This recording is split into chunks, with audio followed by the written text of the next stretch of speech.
2부를 새롭게 시작하는 뜻에서 제 소개를 다시 한번 하겠습니다. 예, 보험연구원 부원장 조재린입니다. 네, 날씨가 참 좋은데요. 앞서 전망은 그렇게 좋지는 않은 것 같은데 보험산업에 오늘 우리 보험산업의 그 전망이 오늘 하늘처럼 맑아질 때까지 굉장히 오늘 제시한 과제를 비롯해서 많은 노력을 해야 할 필요가 있을 것 같습니다. 특히 이 앞에서 일부에서 살펴본 바와 같이 보험산업의 미래를 위해서는 신뢰 회복과 혁신이 절실한 때인 것 같습니다. 그래서 보험개혁 회의도 진행되고 있는 것으로 알고 있습니다. 그런데 소비자와의 최접점인 채널의 신뢰 회복과 혁신 없이 보험산업이 신뢰를 회복하고 혁신할 수는 없을 것 같습니다. 그래서 오늘 이 자리는 보험산업 판매 채널 혁신을 위한 과제를 주제로 심도 있는 논의를 진행해 보려 합니다. 그럼 첫 번째 주제 발표로 보험산업 판매 책임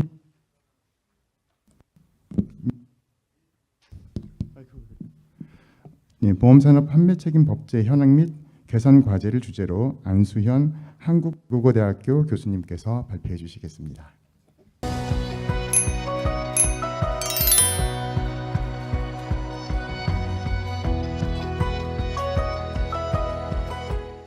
네, 안녕하세요. 한국외국어대학교 법학전문대학원의 안수현 교수입니다.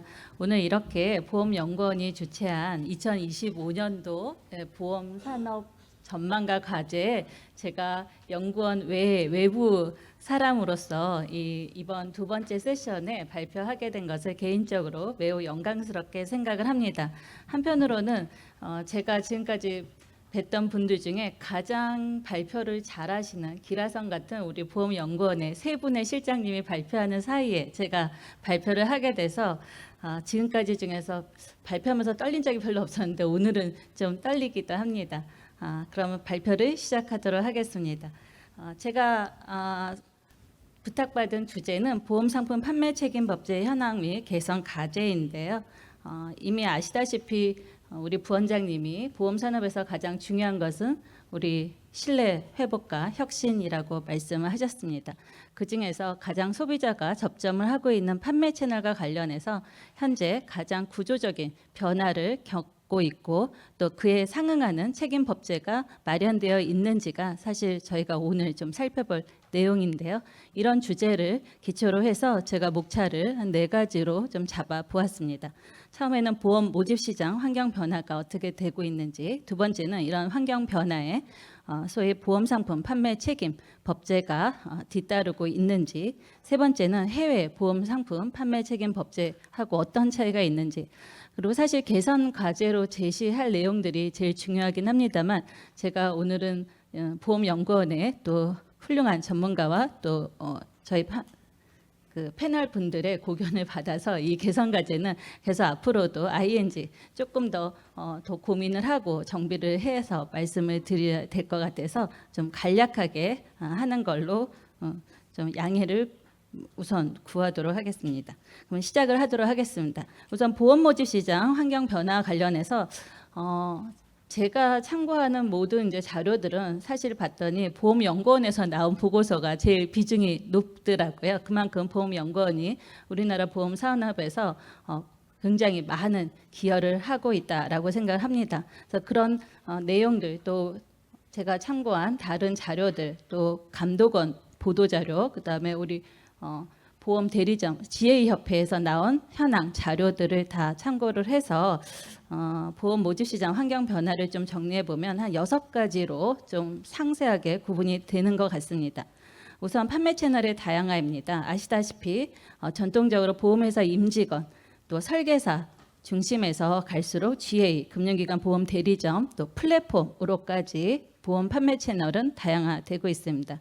또 방식별로 본다면 종전의 TM, CM 이외에도 대면과 비대면을 결합한 하이브리드 판매 채널 그리고 최근에는 인공지능을 활용한 판매 채널까지 논의되고 있는 상황입니다. 두 번째는 전통적 보험 판매 채널이 구조적으로 심각한 변화를 갖고 있다라는 점입니다. 무엇보다도 대리점의 판매 비중이 지속적으로 증가를 하고 있는데요. 제가 살펴본 자료는 사실 2022년이 가장 최근이기 때문에 대체로 제 슬라이드는 2022년을 기준으로 제시를 하고 있습니다. 2022년 기준 생명보험회사의 경우를 보면 초의 보험료 기준, 대리점 판매 기준이 2012년 6.8%에서 2022년 15.5%로 증대를 하였습니다. 반면에 전속 설계사를 통한 판매 비중은 2012년 21.5%에서 2022년 14.4%로 감소를 했습니다. 자료에 의하면 2021년부터 대리점 판매 비중이 설계사 판매 비중을 역전한 것으로 나타나고 있습니다. 또 비전속 채널 의존도가 증가하고 있는데요. 과거 전속 설계사 중심의 영업 방식에서 벗어나 법인 보험 대리점과 방카슈랑스 채널 등 비전속 채널에 대한 판매 의존도가 높아지는 추세입니다. 특히 지난 10년간 전속 설계사는 연평균 3.7% 감소한 반면에 GA 소속 설계사는 4.8% 증가했고 최근 2023년도 말 기준의 자료에 의해도 계속 증가하고 있는 것을 확인할 수가 있습니다. 특히 GA 채널의 매출 비중을 보면 개인 생명 보험 시장의 경우 2022년 기준 41.3%, 장기 손해보험 시장에서는 53.6% 비중을 차지하는 것으로 나타나고 있습니다. 또한 한편으로 보험 판매 조직이 대형화, 플랫폼화되고 있는 현상을 보실 수 있습니다. 제가 이 자료를 이제 2021년도, 그 다음에 2023년도 슬라이드를 하나 더 추가를 했는데요. 2021년도 말 보험 설계사 수는 총 62만 4,883명, 이 중 GA 소속 설계사는 24만 7,535명으로 가장 많이 두고 있습니다. 2022년 말 기준 GA 수는 총 4,444개이고 소속 설계사가 100명 이상인 중대인 GA가 113개, 500명 이상인 대형 GA가 65개로 나타나고 있습니다. 2023년도 보험 설계사 수는 총 60만 6,353명이고요. 이 중 GA 소속 설계사는 2021년하고 비교를 해보면 더 증가하고 있습니다. 26만 3,321명으로 43.4%에 달하고 있습니다. 그래서 최근에 이제 금융감독원에서 나온 자료를 다 하나 추가를 했는데 아마 인쇄한 자료에는 포함이 되어 있지 않습니다. 좀 더 보험 대리점 협회에서 나온 대형, 중형, 중대형 합계를 좀 더 자세히 분석한 통계도 하나 추가를 했는데요. 이것도 지금 자료집에는 포함이 되어 있지 않습니다만 실질적으로 추세는 바로 이렇게 앞에서 얘기한 보험 판매 조직이 갈수록 대형화되고 있다라는 것을 공통적으로 보여지고 있습니다. 네 번째는 GA 채널 중심으로 이렇게 모집 시장 구조가 개편되고 있는 것을 확인할 수가 있는데요. 특히 지사형 GA 출연이라든가 특히 지사형 GA 같은 경우에는 최근에 마이데이터 사업도 겸용할 계획을 발표를 한 바가 있습니다. 또 앞에 표에서도 아실 수 있듯이 대형 GA 500명 이상 설계사 소속이 되어 있는 대형 GA가 전체 GA 소속 설계사의 72%를 차지하고 있습니다. 사실상 대형 GA가 국내 보험 판매를 주도하고 시장 판도에 절대적인 영향을 미친다는 것을 아실 수 있겠습니다. 자회사형 GA 설립도 지속적으로 증가하고 있는데요. 따라서 이런 지사형 GA, 자회사형 GA, 일반 GA 등 모두 GA 업체의 대형화로 이어지고 있습니다. 다섯 번째는 보험 중개 플랫폼이 확장 추세에 있다라는 점입니다. 플랫폼의 경우 데이터 경쟁력, 강력한 고객 기반을 바탕으로 한 대형 IT 기업과 신속함과 기술력, 우수한 고객 경험을 제공하는 핀테크 기업이 보험업 확장을 지속하는 추세입니다. 소비자들도 행동이 바뀌고 있습니다. 보험 상품 구매 전에 여러 보험회사의 상품을 비교한 후에 선택하는 경향이 강해지고 있습니다. 이렇듯 최근에 시행되고 있는 온라인 보험 비교 추천 서비스가 계속 확대할 경우에 대면이 주된 영업 방식인 보험 산업의 경우 본격적으로 디지털 체제로 전환될 변곡점이 될 거라는 전망도 나오고 있습니다. 여섯 번째는 종전의 판매 일부만 외주하던 데에서 갈수록 재판 분리가 심화되고 가속화되고 있다는 것입니다. 수준과 강도는 다르지만 생명보험, 손보험 모두 재판 분리가 심화되는 경향을 보이고 있습니다. 다른 한편으로 종전의 보험 대리점에서 보험 판매 전문 자회사로 설립하는 수요와 관심이 증대되고 있습니다. 이러한 경우에는 판매 조직 자체는 독립돼서 제조사는 판매 과정에 대한 관리나 통제는 제한적인 그런 조직 형태로 운영되는 것을 말합니다. 이러한 모집 시장의 구조가 개편되고 있는 것은 정책적으로 몇 가지 과제를 제시를 합니다. 종전의 재판 일체, 일사전속주의 영업 환경을 전제로 해서 설계된 모집 규제와 감독 정책이 현재의 모집 시장 환경에도 부합하느냐 이런 이제 이슈가 제기되는데요. 따라서 이러한 판매 책임법제 개편에 관해서는 지금이 논의가 필요한 시점이 아닌가 생각이 됩니다. 현재처럼 빠르게 변화하기 전인 이전에도 이미 금융위원회는 2008년도에 보험 판매 전문회사 관련 보험업법 개정안을 제출한 바가 있었고 2015년도에도 판매 전문회사와 보험 중개 전문회사 설립 방안을 추진한 바가 있습니다.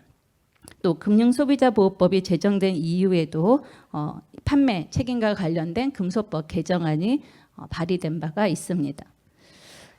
이렇게 한국에서 보험 모집 시장의 구조 개편이 전통적인 채널에서 많이 변화하고 있는 현상에 상응해서 현행 우리 보험상품 판매 책임법제는 어떻게 되어 있는지 한번 살펴보도록 하겠습니다. 우리 금소법은 판매 책임과 관련해서 두 개의 조문을 두고 있습니다. 하나는 금소법 제44조이고요. 또 하나는 금소법 제45조입니다.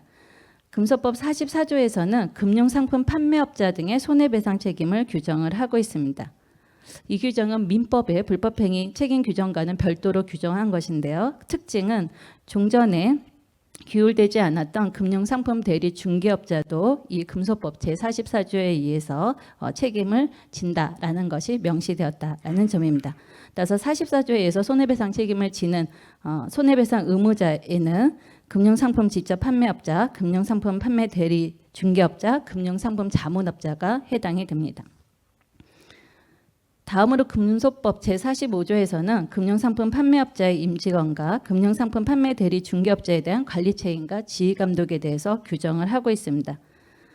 따라서 그 내용을 보면 금융상품 판매 대리 중개업자 등이 대리 중개 업무에서 금융소비자에게 손해를 발생시킨 경우에는 금융상품 직접 판매업자, 즉 보험회사가 그 손해를 배상할 책임이 있다라고 규정을 하고 있습니다. 다만 금융상품 판매 대리 중개업자 등이 선임과 그 업무 감독에 대해서 적절한 주의를 다하고 손해방지 노력을 한 경우에는 예외로 하고 또 구상권도 행사할 수 있다라고 규정을 하고 있습니다.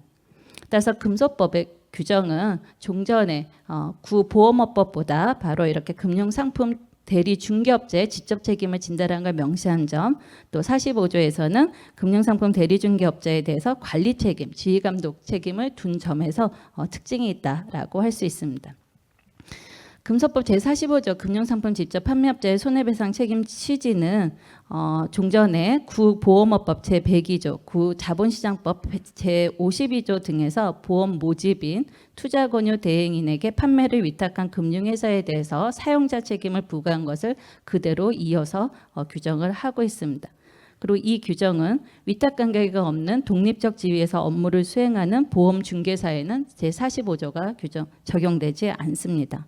그렇다면 왜 이 규정을 구보험업법 102조, 구자본시장법 제52조의 규정을 계속 이어서 규정하고 있는지, 그 취지는 금융상품 판매 대리 중개업자 등이 수행하는 대리 중개 업무의 특성, 금융상품 직접 판매업자와의 관계, 금융소비자 보호 필요성 등을 종합적으로 고려해서 일률적으로 사용자 책임의 법리를 적용해서 금융상품 직접 판매업자, 즉 보험회사의 손해배상 책임을 규정한 것이다라고 해석되고 있습니다. 다만 사용자 책임의 경우에도 그 금융상품 판매 대리 중개업자의 선임과 업무 감독에 대해서 주의를 다한 경우에는 분명 손해배상 책임을 면한다라고 되어 있기 때문에 충분히 적절한 주의를 다할 필요가 있습니다만 실제로 우리가 사용자 책임과 관련해서는 이러한 손해배상을 책임을 면하는 예가 거의 어렵다라는 점이 이 규정의 사실 또 한계이기도 합니다. 따라서 이러한 배상 책임과 관련된 이 규정은 우리 과거 GA를 통해서 불완전 판매로 손해를 입은 보험 계약자가 손해배상 책임을 물을 때에는 구보험업법 제102조에 근거했을 때에는 보험회사에만 책임을 물었습니다. 이후에 금소법 제정이 된 이후에도 이 동법 제44조에 금융상품 판매업자 등에 속하는 금융상품 대리 중개업자의 손해배상 책임 규정이 마련되어 있다 하더라도 보험 모집인은 금융상품 중개업자로서 직접 책임을 진다 하더라도 이러한 금소법 제45조 규정이 마련됐기 때문에 역시 보험회사에게 주된 책임을 물을 수 있다라는 점에서는 종전하고는 차이가 없게 됩니다. 이에 대해서는 비판론이 계속 제기되고 있습니다. 아까 말씀드린 것처럼 보험 모집 시장이 구조적으로 변화하고 있고 비전속 채널의 영향력과 규모가 크고 종속적인 관계에서 벗어나서 독자적으로 운영을 하는 이런 상황에서도 현재 금소법에 있는 45조 이 규정이 과연 부합하느냐에 대해서는 학계하고 또 이런 연구기관에서 많은 지적이 있는 실정입니다. 그 논거로는 아까 말씀드린 것처럼 GA 대형화 플랫폼의 보험 채널 진입으로 재판 분리가 가속화됨을 고려해서 책임의 분리도 법제에 반영이 필요하다라는 입장입니다.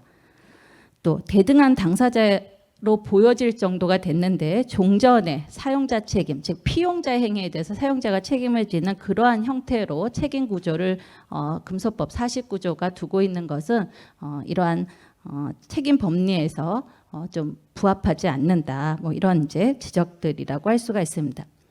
이러한 상황은 국회의 입법안으로도 제출된 바가 있습니다.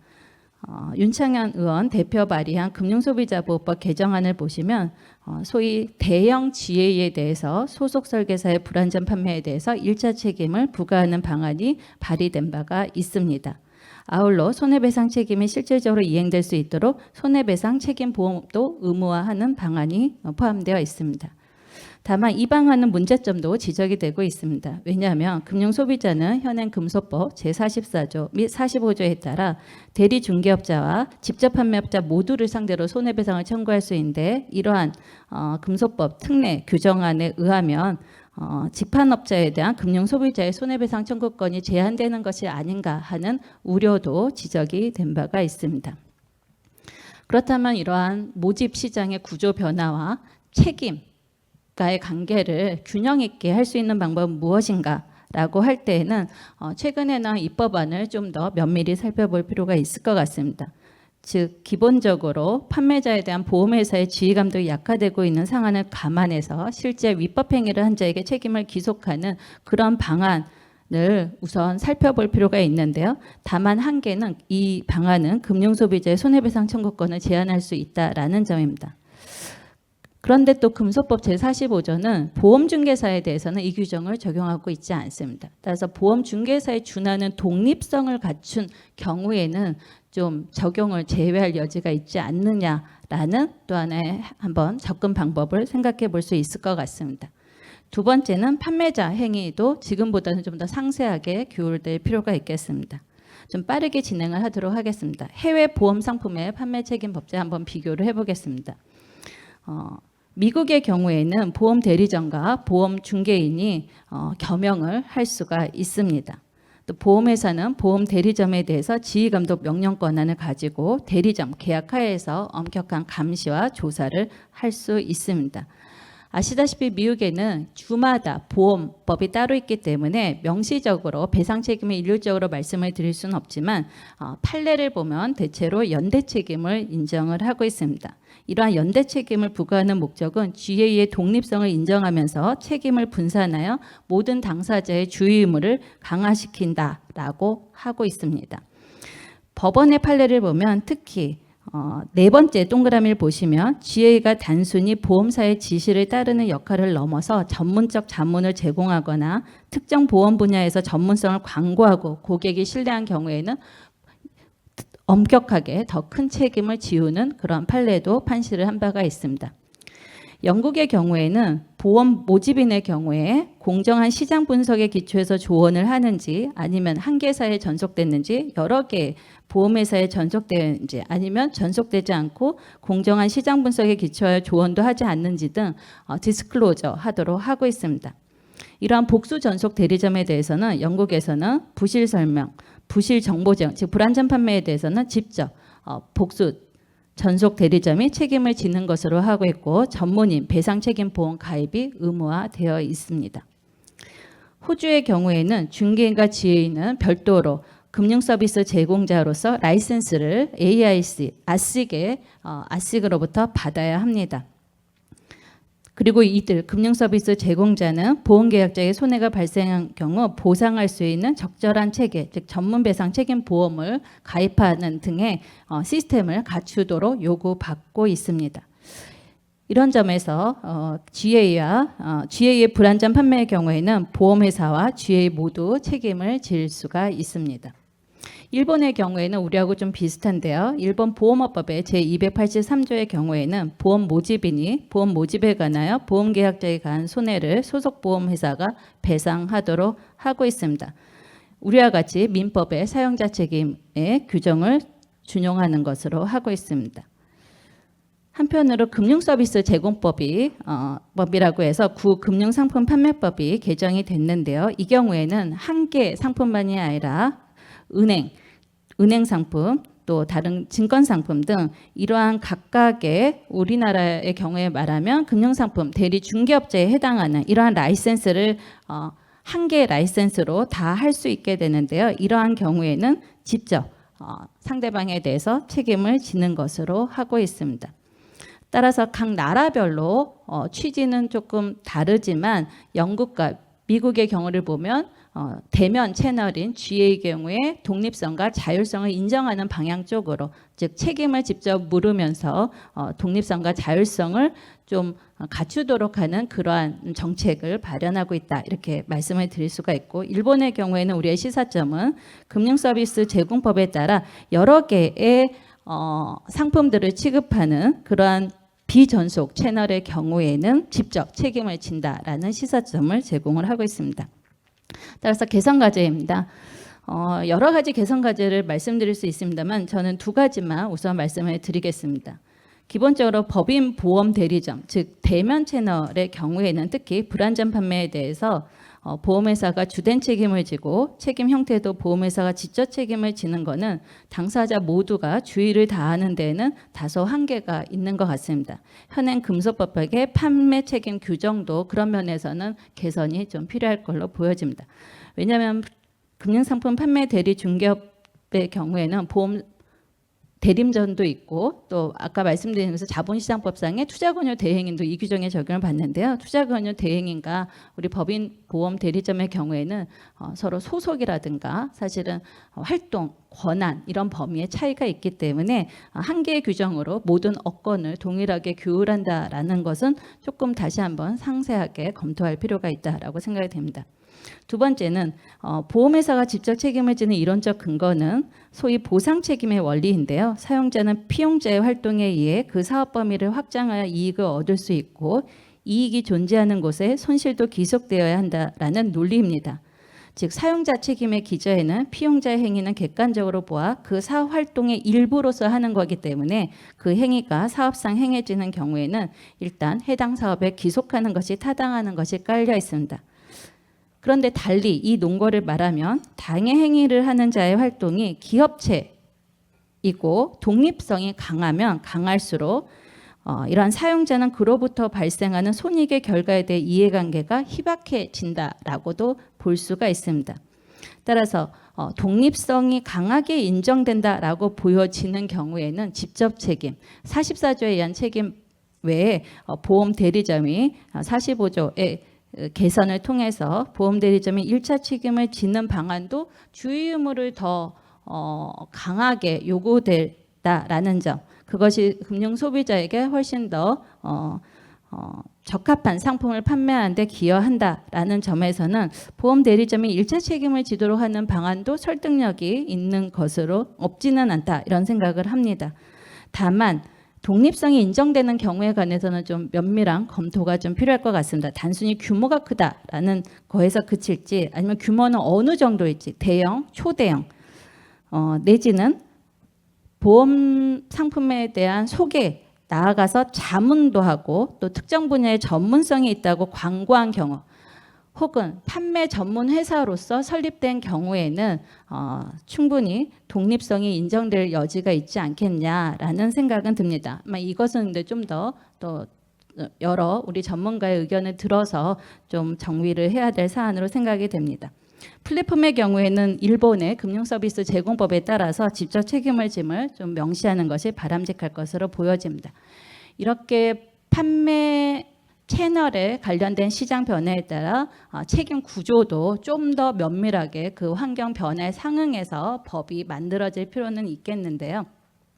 이러한 사법상의 배상 책임 구조에 관한 개선만으로는 우리가 보험 시장의 신뢰를 회복하고 또 더 시장이 활성화되는 데는 한계가 있을 것 같습니다. 무슨 말이냐면 지금까지의 정보 공시 관련해서는 실제 제조, 보험회사 중심의 정보가 보험 소비자에게 전달이 될 뿐 판매 채널에 관한 정보는 상세하게 전달되지 않은 측면이 있습니다. 따라서 배상 책임 구조의 변화와 함께 판매자에 대한 정보도 확대돼서 우리 보험 소비자에게 제공이 될 때 효과가 더 있을 거다라고 생각을 합니다. 참고로 일본의 경우에는 좀 더 자세하게 금융서비스 중개업자의 손해배상에 관한 사항, 또 배상 책임 보험 계약의 보험 금액 등까지도 보험 소비자, 즉 금융 소비자에게 제공하도록 하고 있습니다. 네, 이상 좀 시간은 초과되었습니다만 제가 준비한 발제를 마치도록 하겠습니다. 경청해 주셔서 감사합니다. 예, 안수현 교수님 감사합니다. 이어서 보험 산업 채널 다양성을 위한 과제를 주제로 김동겸 보험연구원 보험산업연구실장님의 발표가 있겠습니다.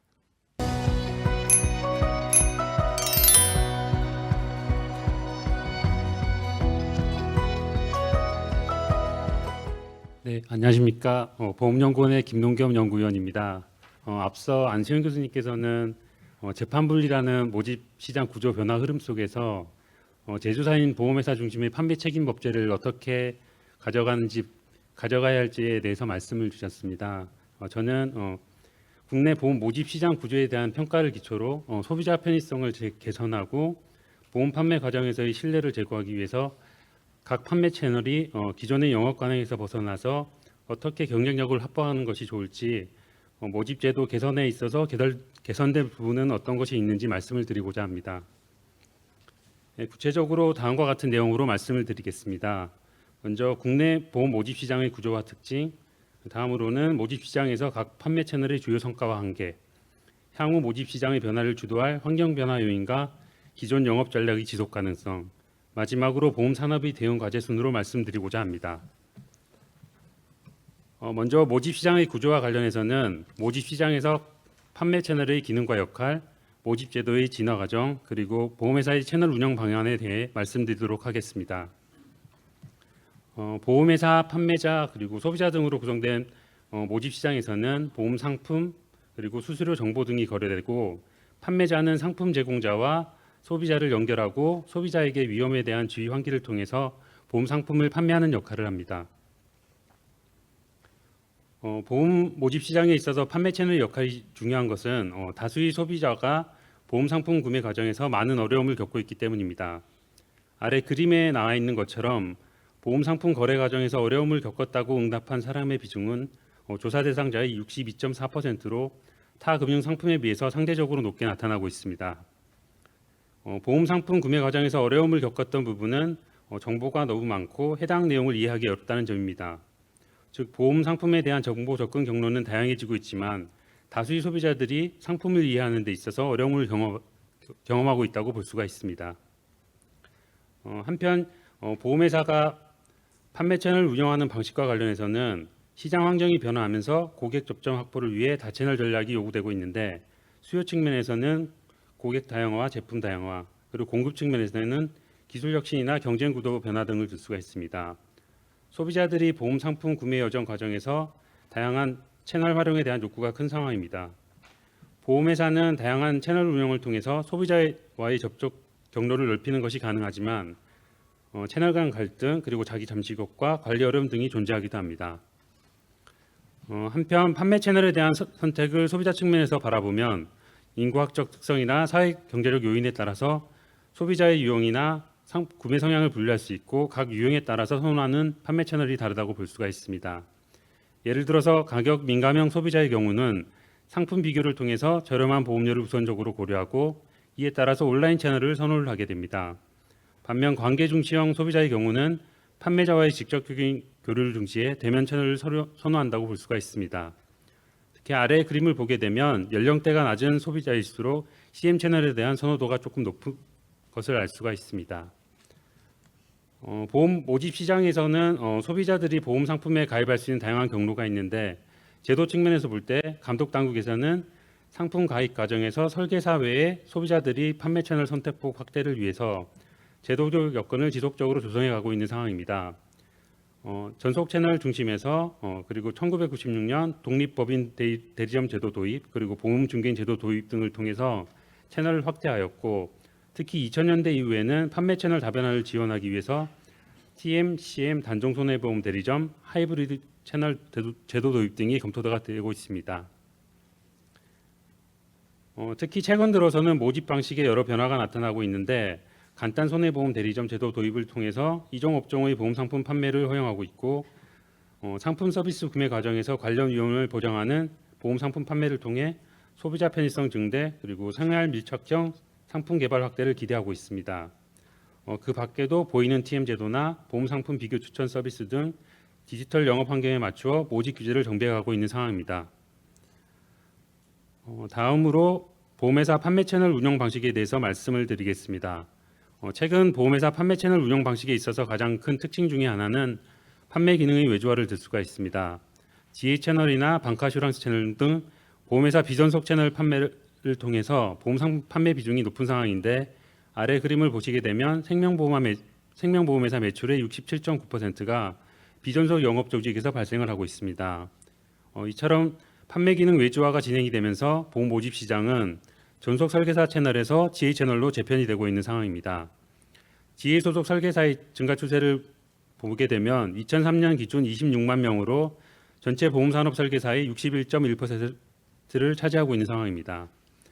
특히 개인 보험으로 국한해서 보면 재판분리 현상은 확연히 드러나고 있는데요. 2023년 기준 개인 생명보험의 경우는 69.6%, 장기 개인 손해보험의 경우는 64.4%가 외부 채널을 통해서 판매가 되고 있습니다. 보험회사 판매 채널 운영 방식의 두 번째 특징은 대면 채널을 통한 판매 비중이 압도적이라는 점입니다. 비대면 채널을 통한 생명보험과 손해보험 상품의 가입 비중은 각각 1.3%와 27.6%에 불과합니다. 상품 특성 그리고 가입 절차상 불편함, 공급 측면 등의 요인으로 대면 중심 모집 시장이 형성되어 있는데 아래 하단의 그림을 보게 되면 은행 입출금 상품 그리고 자동차 보험 비대면 채널 활용도가 높다는 점을 고려할 때 상대적으로 정형화되어 있고 간단한 상품일수록 중개인이 개입을 해서 조언이나 자문을 제공하는 활동이 상대적으로 불필요하다는 것을 알 수가 있습니다. 앞서는 모집 시장의 구조에 대해서 말씀을 드렸는데요. 여기에서는 모집 시장의 주요 성과를 판매 채널 간 경쟁 구도, 성장성 그리고 변화 방향을 중심으로 말씀을 드리고 모집 시장이 채널 다양성, 역동성이 저하되고 있고 영업 시장에서 과열 경쟁이 발생하고 있는 원인에 대해서 말씀을 드리도록 하겠습니다. 먼저 보험 시장의 채널 간 경쟁 구도를 보시게 되면 상품 특성에 따라서 보험회사, 소비자들의 판매 채널 활용도에 차이가 존재한다고 볼 수가 있습니다. 우선 생명보험의 경우는 퇴직연금과 같은 단체보험은 임직원 채널이 그리고 저축성 보험은 방카슈랑스 채널이 보장성 보험의 경우는 설계사나 GA 채널이 강점을 가지고 있고 장기보험에 있어서는 설계사와 GA 채널이 일반 손해보험은 대리점 채널과 임직원 채널이 그리고 자동차 보험은 임직원 채널이 강점을 보유하고 있다고 볼 수가 있습니다. 두 번째로 모집 방식에 따른 성장성 측면에서 볼 때 CM 채널의 성장성은 높게 나타나지만 TM 채널의 영향은 축소되는 경향을 보이고 있습니다. 다만 CM 채널의 경우는 성장성은 높지만 시장 규모는 미미한 수준으로 볼 수가 있습니다. 다음으로 모집 형태별 성장성을 보게 되면 생명보험의 경우는 금융기관 보험 대리점 그리고 임직원 대리점 채널 순으로 성장성이 높게 나타나고 있고 손해보험은 임직원 대리점 채널 등의 순으로 나타나고 있습니다. 이 같은 현상은 최근 판매 상품의 영향이 크다고 볼 수가 있습니다. 끝으로 모집 시장의 변화 방향성을 보게 되면 앞서서도 말씀을 드린 바와 같이 국내 모집 시장은 여전히 대면 채널 중심으로 운영이 되고 있고 그리고 특히 개인 보험의 경우는 업권에 관계없이 재판 분리 현상이 빠르게 진행되고 있다고 말씀을 드릴 수가 있습니다. 국내 보험 모집 시장의 특징으로 대면 채널 중심의 시장 구조를 말씀드렸는데요. 디지털 전환 환경에도 불구하고 다양한 채널이 활용되고 있지 못하고 대면 채널 중심으로 운영되고 있는 원인으로는 미래 준비형 경영 전환에 따른 성과 불확실성 그리고 단기 실적에 대한 압박 등을 줄 수가 있습니다. 결국 대면 채널 중심 보험 모집 시장에서 성과 극대화를 위해서는 판매 인력과 모집 수수료 과열 경쟁이 불가피하고 이 같은 영업 전략은 보유 계약 관리를 소홀하게 함으로써 산업에 대한 낮은 신뢰로 이어지고 있습니다. 이제 온라인 채널과 대면 채널을 비교해 보면 결국 디지털 채널의 경우 가격 측면에서 이점을 보유하고 있지만 결국 목표 매출을 달성하기 위해서는 소비자의 자발적 보험 수요를 통한 판매량 증가가 수반되어야 하는 문제가 있습니다. 아직까지는 디지털 채널을 통해서 대량 판매나 수익성이 높은 상품을 소비자에게 전달하는 것이 한계가 존재하면서 대면 채널에 대한 의존도가 높게 나타나고 있습니다. 다음으로 최근의 제도 변화도 시장의 과열 경쟁에 영향을 미친 것으로 보입니다. 예를 들어서 IFRS 17 도입 이후에 사업비 회계 처리 방식이 변경이 되었는데 과거 사업비 배분 및 분류 기준을 구체적으로 제시하고 있었지만 그리고 실제 사용한 신계약비 이연 한도도 최대 7년으로 규정을 하고 있었습니다. 그렇지만 이제는 회사 정책에 따라서 자유롭게 적용하는 것이 가능합니다. 전체 사업비 중 보험계약 귀속 사입비, 즉 직접비 비중은 90% 이상으로 나타나고 있습니다. 과거에 비해서 더 많은 판매비를 지출을 하더라도 상각기간이 확대되어서 회사의 이익 감소 효과가 상대적으로 적게 발생하고 있는 효과가 있습니다. 두 번째로는 모집 시장 과열 경쟁을 CSM 측면에서 말씀드리도록 하겠습니다. 보험회사가 보험계약 마진을 확보하기 위해서는 신계약 창출이 선행이 되어야 되는데 그 과정에서 영업 경쟁력이 부각이 되고 있습니다. 아래 그림에서 가로축은 보험회사의 사업 비율을, 세로축은 CSM 비율을 나타내고 있는데 사업 비율이 높은 회사일수록 CSM 비율이 높게 나타나는 경향을 보입니다. 이는 보험회사가 CSM 확보를 위한 신계약 매출 확대를 위해서 사업 지출을 확대시킬 요인이 크다고 볼 수가 있습니다. 다음으로 모집 시장의 과열 경쟁을 성과 극대화를 위해서 영업 조직이 취하고 있는 전략에 대해서 말씀을 드리도록 하겠습니다. 먼저 보험회사와 영업 조직이 모집 시장에서 취할 수 있는 전략은 모집 시장에서 교환이 되는 대상, 즉 수수료나 보험 상품, 인력 측면에서 바라볼 수가 있습니다. 먼저 대부분의 영업 조직이 신계약 창출 유인 효과와 신설계사 모집 등을 위해서 선지급 방식의 수수료 체계를 운영을 하고 있고 보험회사가 판매자에게 지급하는 수수료가 판매량이나 특정 상품과 연동되어 운영이 되고 있습니다. 특히 최근에는 CSM 확보를 위해서 판매 수수료 및 시책비 지급이 경쟁이 심화되고 있는 상황입니다. 이 같은 보험회사 간 수수료 경쟁은 사업 비율 증가로 이어지고 있는데 특히 장기보험 시장을 중심으로 채널 경쟁이 심화되면서 사업 비율이 상승하는 모습을 보이고 있습니다. 한편 대면 채널 중심의 시장의 경우 신규 인력 확보가 중요한데 영업 조직 내 판매 인력 충원을 위해서 과도한 이직 수수료 경쟁이 발생을 하고 있습니다. 판매 인력의 40에서 50%가 매년 신규로 충원되고 있는 상황에서 과다한 비용이 발생을 하고 있고 특히 지혜 시장의 경우에는 수수료 협상력 강화를 목적으로 한 영업 조직이 등장을 하거나 M&A가 확산한 형상들도 인력 확충의 일환으로 볼 수가 있습니다. 한편 제도 변경 후에는 보험회사는 수익성 지표 관리를 위해서 상품 및 채널 전략을 변화시키고 있는데요. 보험 수익이 보험계약 마진과 상각률에 따라서 결정이 됨에 따라서 상당수 보험회사가 만기가 짧은 보장성 보험 판매에 주력을 하고 있습니다. 특히 손해보험 산업의 경우에는 지혜 채널을 통한 장기인 보험 판매로 쏠림 현상이 나타나고 있습니다. 보험회사 간 수수료 지급이나 판매 인력 확보 경쟁은 부당승환 등 여러 부작용을 유발할 수가 있는데 이는 수수료 편향 가능성 그리고 판매자의 이직 가능성 등에서 발생을 할 수가 있습니다. 모집 인력 이탈이 빈번한 영업 조직의 경우에 있어서 불완전 판매 비율이 상대적으로 높고 계약 유지율이 낮게 나타나고 있는 현상에서 이를 유추해 볼 수가 있습니다. 지금까지는 보험 모집 시장에서 주요 영업 관행상 특징을 판매 인력, 수수료, 상품 측면에서 말씀을 드렸는데 그러면 지금까지 취해온 영업 조직 전략들이 향후 시장 변화 속에서도 계속해서 주요할 것인지 고민해 볼 필요가 있을 것 같습니다. 그래서 국내외적으로 보험 시장에 많이 영향을 미칠 것으로 예상이 되는 인구 그리고 기후, 기술 측면의 변화와 보험 모집 시장에 대해서 말씀을 드리도록 하겠습니다. 먼저 보험 모집 시장에 가장 큰 영향을 미칠 것으로 보이는 환경 변화 요인으로는 인구 구조 변화를 들 수가 있습니다. 먼저 인구의 양적 변화를 보시게 되면 보험 상품 주 가입 대상 인구 계층인 근로계층 인구가 축소될 것으로 전망이 되면서 모집 시장에서의 경쟁이 심화될 것으로 예상이 됩니다. 이는 아래 그림에 제시된 바와 같이 생명보험 산업의 신계약 가입 연령을 보게 되면 25세에서 64세 사이 계약자 비중은 전체 계약자의 79.9%를 차지를 하고 있습니다. 장기 손해보험의 경우는 65.5%로 계약자의 상당 부분이 근로계층에 집중이 되어 있습니다. 두 번째로 질적 측면을 보게 되면 새로운 세대는 이전의 세대와 위험에 대한 태도와 금융상품 가입 방식에 있어서 차이를 보일 가능성이 있습니다. 아래 그림을 보시게 되면 저연령층일수록 대면 판매자에 대한 거부감이 큰 것으로 나타나고 있고 금융상품 취득 경로가 다변화되면서 모집 시장의 구조적 변화를 유발할 가능성이 높다고 할 수가 있습니다. 특히 보험산업 내부 인력이나 판매 인력의 연령 측면에서 볼 때 이들이 고령화로 업무 생산성 저하에 대한 우려가 제기되고 있는 상황입니다.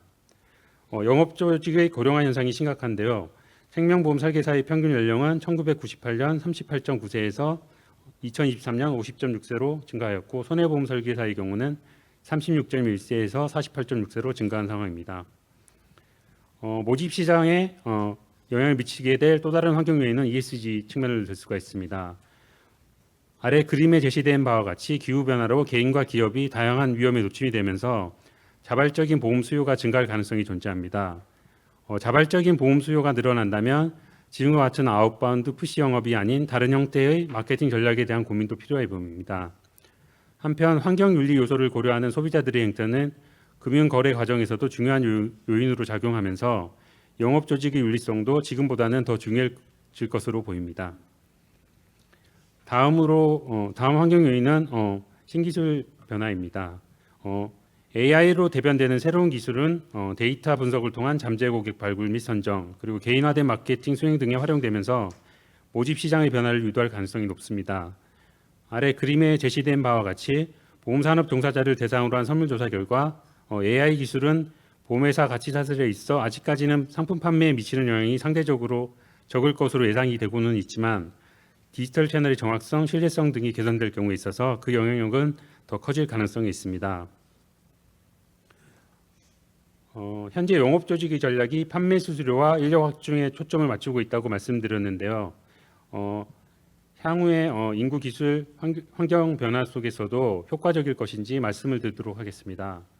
먼저 판매 인력 측면에서 볼 때 설계사에 대한 외부의 평가와 직업에 대한 만족도는 높지 않은 상황입니다. 특히 아래 그림에서 제시된 바와 같이 설계사의 소득 양극화 현상은 젊은 자문 인력 유입과 정착의 장애 요인으로 작용할 가능성이 존재합니다. 두 번째로 수수료 경쟁 측면에서 볼 때 아래 그림에서 제시된 바와 같이 예정 사업비 대비 발생 사업비 비율을 보게 되면 회사마다 차이를 보이고 있긴 하지만 상당수 보험회사가 예정 사업비를 초과하여 집행하고 있는 상황입니다. 예정 사업비를 초과한 집행이나 모집 수수료 과열 경쟁은 향후 모집 수수료 효율성 저하로 이어질 가능성이 존재합니다. 예를 들어서 전속 설계사를 대상으로 한 수수료 대비 매출액 비율을 보게 되면 최근에 큰 폭으로 하락하는 것을 볼 수가 있습니다. 제도 변경 등 복합적인 효과가 있을 수 있긴 하지만 수수료 지급에 따른 매출 발생의 효과의 지속 가능성에 의문이 제기되고 있는 상황입니다. 특히 보험회사에 대한 부정적 인식이 보험금 지급 불만 그리고 계약 관리 소홀, 수수료 과다 등에서 발생하고 있다는 점을 감안할 때 모집 수수료 과열 경쟁은 보험에 대한 소비자들의 부정적 인식으로 이어질 가능성이 높습니다. 결론적으로 말씀을 드리자면 현재 영업 관행이 지속이 된다면 부당 승환과 낮은 계약 유지에 대한 이슈는 지속적으로 제기될 가능성이 높습니다.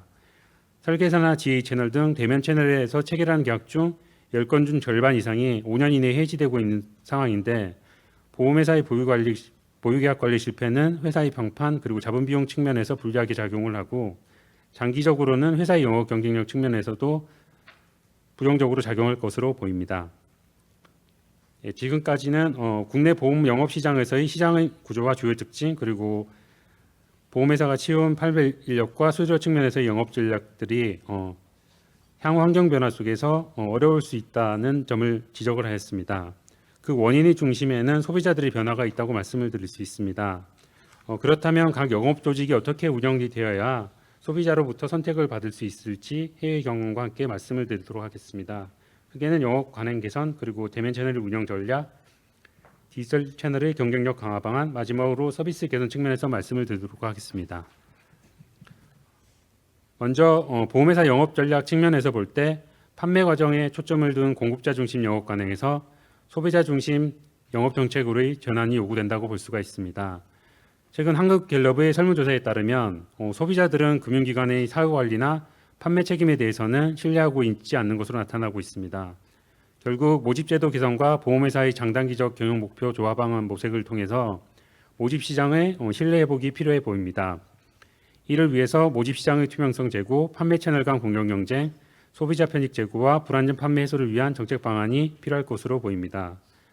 특히 제도적인 측면에서 볼 때 영업 조직의 투명성, 책임성 강화가 필요할 것으로 보이는데 모집 시장의 문제의 상당 부분이 수수료를 매개로 발생한다는 점을 감안을 해서 모집 수수료와 관련한 제도 개선 방안이 검토될 필요가 있습니다. 이는 모집 수수료 제도에 따라서 판매자가 추천하는 보험 상품이 소비자의 이해관계와 상충될 가능성이 존재하기 때문입니다.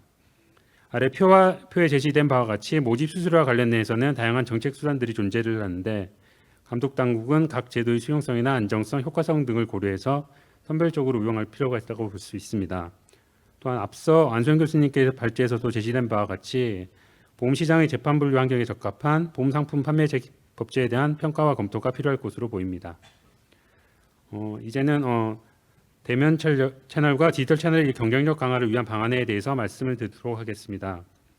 우선 대면 채널의 경우에 있어서는 신규 판매 인력 증원에 초점을 맞춘 정책보다는 판매자 전문성 확보를 통한 대면 채널의 경쟁력 강화가 절실하다고 볼 수 있습니다. 앞으로는 새로운 판매 인력을 대규모로 채용하는 것이 어렵고 특히 금융상품이 다양 복잡화되면서 정보 여류에 놓인 소비자들이 보험상품 가입 과정에서 전문성을 보유한 판매자로부터 신뢰성 있는 정보를 제공받기를 원하고 있는 상황이기 때문입니다. 일본의 경우에서도 국내와 같이 대량 채용 전략을 취해왔으나 최근에는 채용 절차를 강화를 하고 판매 인력 부족에 대비하여 AI 기술을 활용한 지원책을 마련하고 있는 상황입니다. 한편 고령층의 보험 수요를 흡수함과 동시에 젊은 고객층을 확보하기 위해서는 모집 과정에서 디지털 기술을 접목할 필요가 있을 것으로 보입니다. 디지털 기술을 활용함으로써 고객 접점을 확대하고 더 많은 데이터를 통해서 개인의 다양한 니즈를 반영하고 적합한 상품을 추천함으로써 상품 추천의 객관성이나 소비자 만족도를 개선할 필요가 있습니다. 특히 소비자들의 디지털 활용도는 늘어나고 있지만 아직까지 보험 모집 과정에서 대면 채널과 디지털 채널을 결합하는 것에 대한 수용도가 높다는 점을 고려할 필요가 있습니다. 다음으로는 디지털 채널 경쟁력 확보에 관해서 말씀을 드리겠습니다. 디지털 채널의 경쟁력 확보를 위해서는 개인별로 맞춤화된 상품 추천과 함께 제공되는 정보의 신뢰성이 선행될 필요가 있습니다. 아래 그림에서도 나와 있듯이 온라인 금융 앱에서의 금융 상품 추천에 대해서 다수의 소비자들이 신뢰하고 있지 않는 것으로 나타나고 있습니다. 그 이유로는 불명확한 추천 기준, 기존 판매업자와 유사한 판매 행위, 자의적인 정보 반영 등으로 나타나는데 결국 디지털 채널의 경쟁력 확보를 위해서는 신뢰성 확보가 중요하다고 볼 수 있습니다. 또한 채널의 완결성 측면에서 볼 때 보완이 필요한데요. 아래 그림을 보시게 되면 디지털 채널로 보험 상품 정보 검색을 시작해서 계약이 완료된 비중을 보면 25% 수준인 것으로 나타납니다. 이처럼 디지털 셀프 서비스 채널이 실패하는 이유는 불편한 사용자 이용 환경 그리고 문제 발생 시 지원 채널로의 전환 어려움, 소비자들이 부정적 감정 등을 들 수가 있습니다. 결국 서비스 이용 환경 개선과 가입 지원 체계 모색 등을 통해서 보험 상품 구매 전환율을 높이는 방안을 강구될 필요가 있습니다. 마지막으로 서비스 측면에서 볼 때는 소비자들은 고객 여정에서 보험회사와 상호작용할 수 있는 다양한 경로를 요구하고 있는 상황입니다. 결국 공급자 중심의 다채널을 구축하는 것도 중요하지만 보험 가입 과정에서 소비자에게 끊임이 없는 구매 경험을 제공하기 위한 융복감 채널 도입을 적극적으로 검토할 필요가 있습니다. 보험 가입 과정에서 판매 채널 간 이동이 가능하기 위해서는 채널 간 사업비 배분이나 가입 단계별 준수사항 규정 등이 필요할 것으로 보입니다. 네, 제가 오늘 준비한 내용은 여기까지입니다.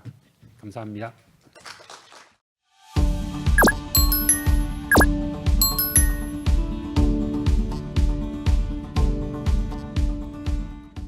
네, 안녕하십니까. 오늘 이렇게 알찬 발제를 듣고요. 패널 토론 시간입니다. 저는 이 패널 토론 좌장을 맡은 동국대학교 경제학과의 민세진 교수라고 합니다.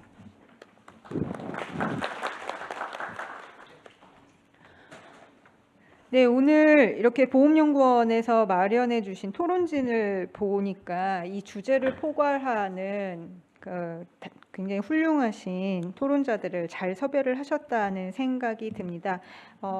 지금 그 가나다 순으로 이렇게 되어 있는데요. 저는 이렇게 보면서 시옷으로 시작하는 토론지는 처음 본 것 같아요. 김씨가 한 번도 없으시고 이렇게 훅 넘어가는 토론지는 처음 본 것 같습니다. 예, 그래서 법무법인 율촌의 신현아 변호사님, 그다음에 보험주의협회 장남훈 상무님, 그다음에 한국소비자연맹 정지연 사무총장님, 그다음에 생명보험협회 천승환 상무님 이렇게 토론 패널로 모셨고요. 지금 저희가 시간을 그래도 맞추기 위해서 각 분들한테 한 10분 정도씩 말씀 듣고 그다음에 주제 발표하셨던 안수영 교수님, 그다음에 김동겸 실장님 또 하신 말씀 있으시면 좀 들어보고 또 플로어에서 혹시 또 의견 있으시면 들어보는 시간 갖도록 하겠습니다. 그러면은 그 율촌의 신현아 변호사님부터 말씀 청해 듣도록 하겠습니다. 네, 안녕하세요. 인사를 일어나서 드려야 되나요? 네, 법무법인 율촌의 신현아 변호사라고 합니다. 네, 오늘 귀한 세미나에 토론자로 참석할 수 있어서 영광이고 오늘 좋은 주제 발표 잘 들었습니다. 많은 분들이 여러분들이 발표해 주셨는데요. 저는 오늘 발표 중에서도 2부 첫 번째 주제 발표 안수연 교수님께서 말씀 주신 보험상품 판매 책임 법제 현황 및 개선 과제에 대해서 주로 한번 말씀을 드리려고 합니다. 안 교수님께서 전반적으로 말씀하신 이 판매 조직에 대한 책임 강화 필요성에 대해서는 저도 100% 공감하는 바이고요. 여기 계신 분들도 아마 많은 분들이 공감하고 계시지 않을까 싶습니다. 금소법 지금 45조에 규정되어 있는 그 책임 부분은 말씀 교수님께서 설명해 주신 대로 민법상 이제 사용자 책임을 차용을 해서 금소법에 이제 원래 보험업법에 있던 것을 금소법으로 그대로 이관을 한 것인데요. 교수님께서 설명한 것처럼 이 사용자 책임은 이제 보상 책임 또는 위험 책임, 이제 위험을 관리하는 사람이 그로 인한 리스크도 부담한다. 또는 기업의 어떤 인적 물적 시설을 사용하는 사람이 그에 따른 리스크도 부담한다. 이런 기업 책임, 이런 근간에 따라서 이제 사용자 책임이 인정이 되는 것이고, 종래에는 보험회사와 보험 대리점과의 관계를 생각할 때 이런 사용자 책임의 법리를 그대로 적용해도 무리가 없겠다라는 어떤 공감대나 이해가 있었던 것 같습니다. 그런데 이제 교수님께서 설명해 주신 것처럼 판매 조직이 워낙 이제 대형화 플랫폼화되고 지금 소속 설계사 500명 이상을 대형 GA라고 하고 100명 이상을 중형 GA라고 하는데, 이런 중소형 GA들은 이미 협상력에 있어서 보험회사와 거의 약간 대등한 계약 상대방으로서 대등한 지위를 가질 정도로 규모가 많이 커지지 않았나 싶고요. 그리고 앞서 다른 발표에서도 말씀해 주셨는데 이 수수료나 이런 거를 더 많이 받기 위해서 사실은 더 많은 GA들이 이제 합종 연합을 해서 이제 모이면서 점점 규모가 커지고 있는데, 그러면서 오히려 보험회사가 이런 대형 GA의 그런 수수료 협상에서 밀리는 그런 현상까지도 현실적으로는 나오고 있지 않나 그런 생각을 합니다. 그래서 전반적으로 이 판매 채널의 책임을 강화해야 된다. 그 방향에 대해서는 저도 뭐 공감을 많이 하고 있고요. 그것이 이제 손해배상 책임을 배분하는 앞서 이제 사용자 책임을 인정했던 그 법리에 비추어 봐서도 타당하지 않을까라고 생각을 합니다. 그래서 사실은 이제 보호목 감독 규정에 이런 지혜에 대한 여러 규제들이 조금 이제 편입이 되었습니다. 그래서 대형 지혜에 대해서는 뭐 2017년부터 영업 기준 같은 것들 준수하도록 하는 규정이 들어왔고 100명 이상 중형 지혜에 대해서는 2019년부터 어떤 이제 기준을 지켜라라는 업무 기준들이 들어왔는데 아직 그걸로는 충분하지 않은 점이 많이 있는 것 같습니다. 실제로 이제 이 GA들이 점점 대형화 이제 규모를 키우는 그런 것들 하다 보니까 앞서도 이제 발표자님께서 잠깐 이야기하셨는데 이 GA들 간의 M&A가 요즘 굉장히 많습니다. 그리고 보험회사들도 이제 대형 GA와 협력을 강화해야 더 판매를 이제 촉진할 수 있기 때문에 대형 GA나 뭐 중소형 GA에다가 지분 투자를 하는 방식으로 이제 협력을 강화하는 방안을 많이 강구를 하고 있는데요. 그래서 그런 것들 관련해 가지고 저희 로펌에서도 GA에 대한 실사를 진행하는 경우들이 최근에 많이 있습니다. 그런데 저희가 이제 GA에 대해서 법률 실사를 해보면 정말 놀랍게도 이 정도 규모의 GA들이 이렇게 내부 뭐 서류라든지 이런 조직이라든지 이런 것을 이렇게 운영하고 있나라고 놀랄 때가 많은데요.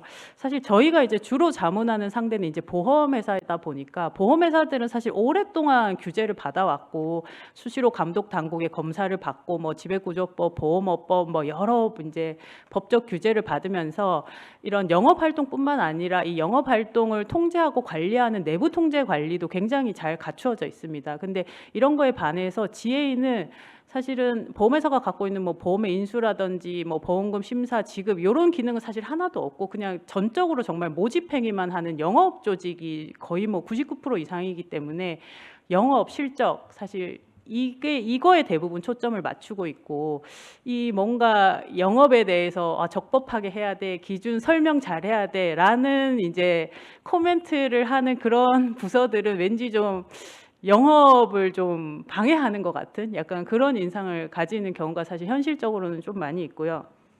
그러다 보니까 규모가 저희가 보기에는 규모가 좀 어느 정도 된다고 생각하는 GA들도 영업에만 사실 매진을 하지 그런 영업을 이제 설명 의무를 잘 해야 되고 어떻게 해야 되고라는 이런 통제 부분에 있어서는 사실 내부 기준을 많이 못 갖추고 있기도 하고 또 갖추고 있더라도 그것을 신경 써서 잘 이행하는 곳이 많이 없는 것 같긴 합니다. 그래서 사실 이런 현실적인 어떤 구조적인 한계 이런 거를 좀 극복하기 위해서도 그런 대형 GA들에 대해서 또 판매사들에 대해서 좀 책임을 묻는 그런 법제가 있어야지 이런 것들이 조금 개선되지 않을까라고 개인적으로는 좀 생각을 하고 있습니다. 그러면 이제 이 판매사들 책임 강화하는 방안이 문제인데요. 교수님께서 말씀해 주셨지만 사실 판매사들도 이제 직접 책임을 부담하는 지금 금소법처럼 금소법 44조는 보험회사도 책임을 지고 판매 대리 중개업자도 이제 책임을 지게 되어 있는 그런 직접 책임을 묻는 규정이 있고 이제 45조처럼 판매 대리 중개업자의 행위에 대해서도 이제 보험회사가 책임을 지는 이런 이제 두 가지 구조로 되어 있는데요. 사실 이런 뭐 대형 GA 포함해서 판매사가 직접 책임을 부담하도록 하는 것이 책임을 강하게 묻는 것이 아니냐라고 이제 생각할 수도 있는데 근데 지금 우리 법제는 판매사에게 책임을 직접 물을 수 있는 규정을 둠과 동시에 이 사용자 책임을 근저로 하는 금소법 45조를 같이 두고 있기 때문에 사실 소비자 입장에서 선택할 수 있는 거거든요. 보험 대리점의 책임을 청구할 수도 있고 이제 보험회사에 청구할 수도 있는데 근데 사실 누구나 뭐 과거에 관례적으로 해왔던 것도 있지만 저희가 일반적으로 생각할 때는 사실 보험 대리점의 손해배상 청구를 하기보다는 보험회사에 청구하는 것이 더 배상을 이제 직접적으로 받을 수 있다라고 생각하기 때문에 이렇게 판매사에 대해서 직접 책임을 규정하는 것만으로 판매사의 책임이 강화된다. 현실적으로는 그렇지 않은 것 같고요. 그래서 오히려 이렇게 직접 책임으로 병렬적으로 되어 있는 것을 조금 변형을 해서 이 불완전 판매를 했거나 어떤 판매에 잘못이 있는 판매사들이 1차적으로 책임을 지는 그렇게 좀 법제를 변경을 해야지만 이 판매사들의 책임이 현실적으로 강화될 수 있는 그런 방향이 아닐까 싶습니다. 그것과 관련해서 이제 교수님께서 말씀해 주신 게 독립성이 이제 좀 보장되고 인정되는 애들에 대해서 1차적으로 책임을 물으면 어떻겠느냐라는 제안 말씀해 주셨는데 저도 그렇게 가는 방향에 대해서 굉장히 공감을 하고요. 이렇게 이제 판매사들이 일차적인 책임을 지는 법제를 이야기하면 이제 누구나가 그러면 소비자가 뭔가 좀 원래는 기존에 큰 보험회사로부터 손해배상을 받을 수 있었는데 뭔가 작은 보험 대리점에 손해배상을 청구하도록 하면 소비자가 피해 보는 거 아니야? 사실 이런 것 때문에 계속 이런 법제들이 개정이 이제 되지 못했었는데요. 사실 지금 저희가 이야기하는 게 모든 보험 대리점에 대해서 다 1차적으로 책임을 묻자. 사실 지금 법 개정도 그런 방향으로 뭐 제한되거나 하는 것은 아니고 앞서 말씀드린 것처럼 보험사와 뭔가 대등한 뭐 협상력이나 규모나 있어서도 이렇게 계약 상대방으로서 대등한 지위를 가질 만한 대형 GA 그리고 뭐 아까 교수님 말씀하신 또 다른 기준에 따라서 어쨌든 독립성이 인정되거나 보장되는 그런 GA들에 대해서 1차적인 책임을 부담하자. 사실 이런 논의이기 때문에 이거는 조금 여러분들의 그런 의견을 모아가지고 충분히 입법을 할 수 있는 방향이 아닌가 싶습니다. 그리고 만약에 법제가 이렇게 변경이 되면 저는 소비자도 그거에 대한 정보를 듣고 선택할 수 있을 것 같습니다. 저희가 뭐 소비자가 깜깜이로 그냥 했는데 나중에 보니까 보험회사는 책임을 물을 수 없고 보험 대리점에 물어야 된다더라 이런 게 아니고 이 법제를 이제 이런 식으로 개정을 하고 나면 이런 대형 GA를 통해서 보험에 가입하면 나중에 뭔가 문제가 생겼을 때 이 대형 GA에 대해서만 책임을 물을 수 있다. 그리고 이런 채널이 아니라 다른 채널로 가입하면 보험회사의 책임을 물을 수 있다. 그런 것들에 대해서 충분한 정보가 제공되고 그런 정보 제공을 의무화한다면 사실 소비자도 그런 거를 이제 정보가 있는 상태에서 선택을 하는 거기 때문에 그것이 꼭 뭐 소비자에게 피해가 간다 이렇게만 볼 것은 아니라는 생각이 듭니다. 그리고 이제 이 교수님 발표 자료에는 없었는데 사실 이 1차 책임 부담과 관련해서 이제 저는 사실은 아까 말씀드린 소비자도 알고 선택하면 되지 않냐라는 정도로 생각하는데 또 다른 분들은 1차 책임을 판매자가 부담하도록 하고 만약에 판매자가 1차 책임을 부담하지 못하는 경우가 생기면 그때 보험회사가 이제 2차 책임을 부담하도록 하는 방안은 어떠냐 이런 제안을 하시는 분도 있는 것으로 알고 있는데요. 그런 부분에 대해서도 혹시 논의가 될 수 있으면 좋을 것 같고 혹시 발표하신 교수님은 이 부분 어떻게 생각하시는지 나중에 한번 의견 주시면 좋을 것 같습니다. 그리고 마지막으로 이제 이렇게 이제 판매자의 책임을 강화하는 방안으로 갈 때 우리가 이제 보험 중개사와 관련된 지금 현행 법제를 좀 참고할 수 있을 것 같은데 보험 중개사의 경우에는 보험업법에 따라서 이제 영업 보증금을 납부해야 되고 이제 어떤 뭐 문제가 생기면 보험 계약자가 이 영업 보증금 한도 내에서 직접 이제 손해배상도 받을 수 있고 또 금융위원회가 필요하다고 판단하면 그 영업 보증금을 증액하도록 명할 수 있고 이런 규정들이 있습니다. 그래서 만약에 판매사의 책임을 강화하는 방향으로 법제가 좀 변경이 된다면 이런 보험 중개사에 이미 보험업법에 반영되어 있는 이런 보험 중개사 의 경우도 좀 참고할 수 있지 않을까라고 생각을 합니다. 그래서 이런 보완책에 대해서는 교수님도 여러 좀 제안이 있으면 좋겠다라고 말씀해 주셨는데 이런 부분에 대해서는 교수님 한번 어떤 생각이신지도 한번 묻고 싶고요. 제 토론은 이 정도로 하도록 하겠습니다. 네, 감사합니다. 우리 신현아 변호사님, 대체로 안수영 교수님 발표 내용에 동의 및 지지를 하시면서 추가로 지금 기왕에 보험 중개사에 대해서 영업보증금을 요구한다든지 하는 규제가 있으니 그런 것도 참고하면 좋겠다라는 말씀 주신 것 같습니다. 그렇게 의도한 것은 아닐 것 같은데 다음 토론자께서 마침 또 보험 GA협회 상무님이셔서 지금 이렇게 안수영 교수님 발표 내용에 대해서 또 신현아 변호사님 이렇게 서포트하신 것에 어떤 의견이신지 굉장히 궁금합니다. 들어보도록 하겠습니다. 네, 안녕하십니까. 보험GA협회 장남훈 상무입니다. 오늘 모든 주제가 판매 전문회사인 GA에 대해서 책임성만 많이 강조하는 것 같아서 한편으로 많이 배울 점도 있지만 또 긍정적인 측면에서 예전하고 다른 새로운 게 좀 없지 않나 이런 생각도 듭니다. 그동안에 그 GA의 책임과 전문성 제고에만 많이 강조했다고 생각하고 책임 못지않게 권한도 주면서 그 부분을 좀 강조했으면 좀 어떨까 이렇게 생각됩니다.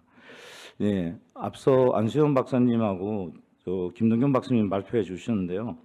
보험회사와 그 판매 채널 즉 GA가 대등하게 이제 위치하게 된 최근 추세를 감안하면 소비자 신뢰와 감안해 가지고는 관련해서는 곧 보험회사가 곧 보험 산업이다라는 부분들은 이제는 아니다.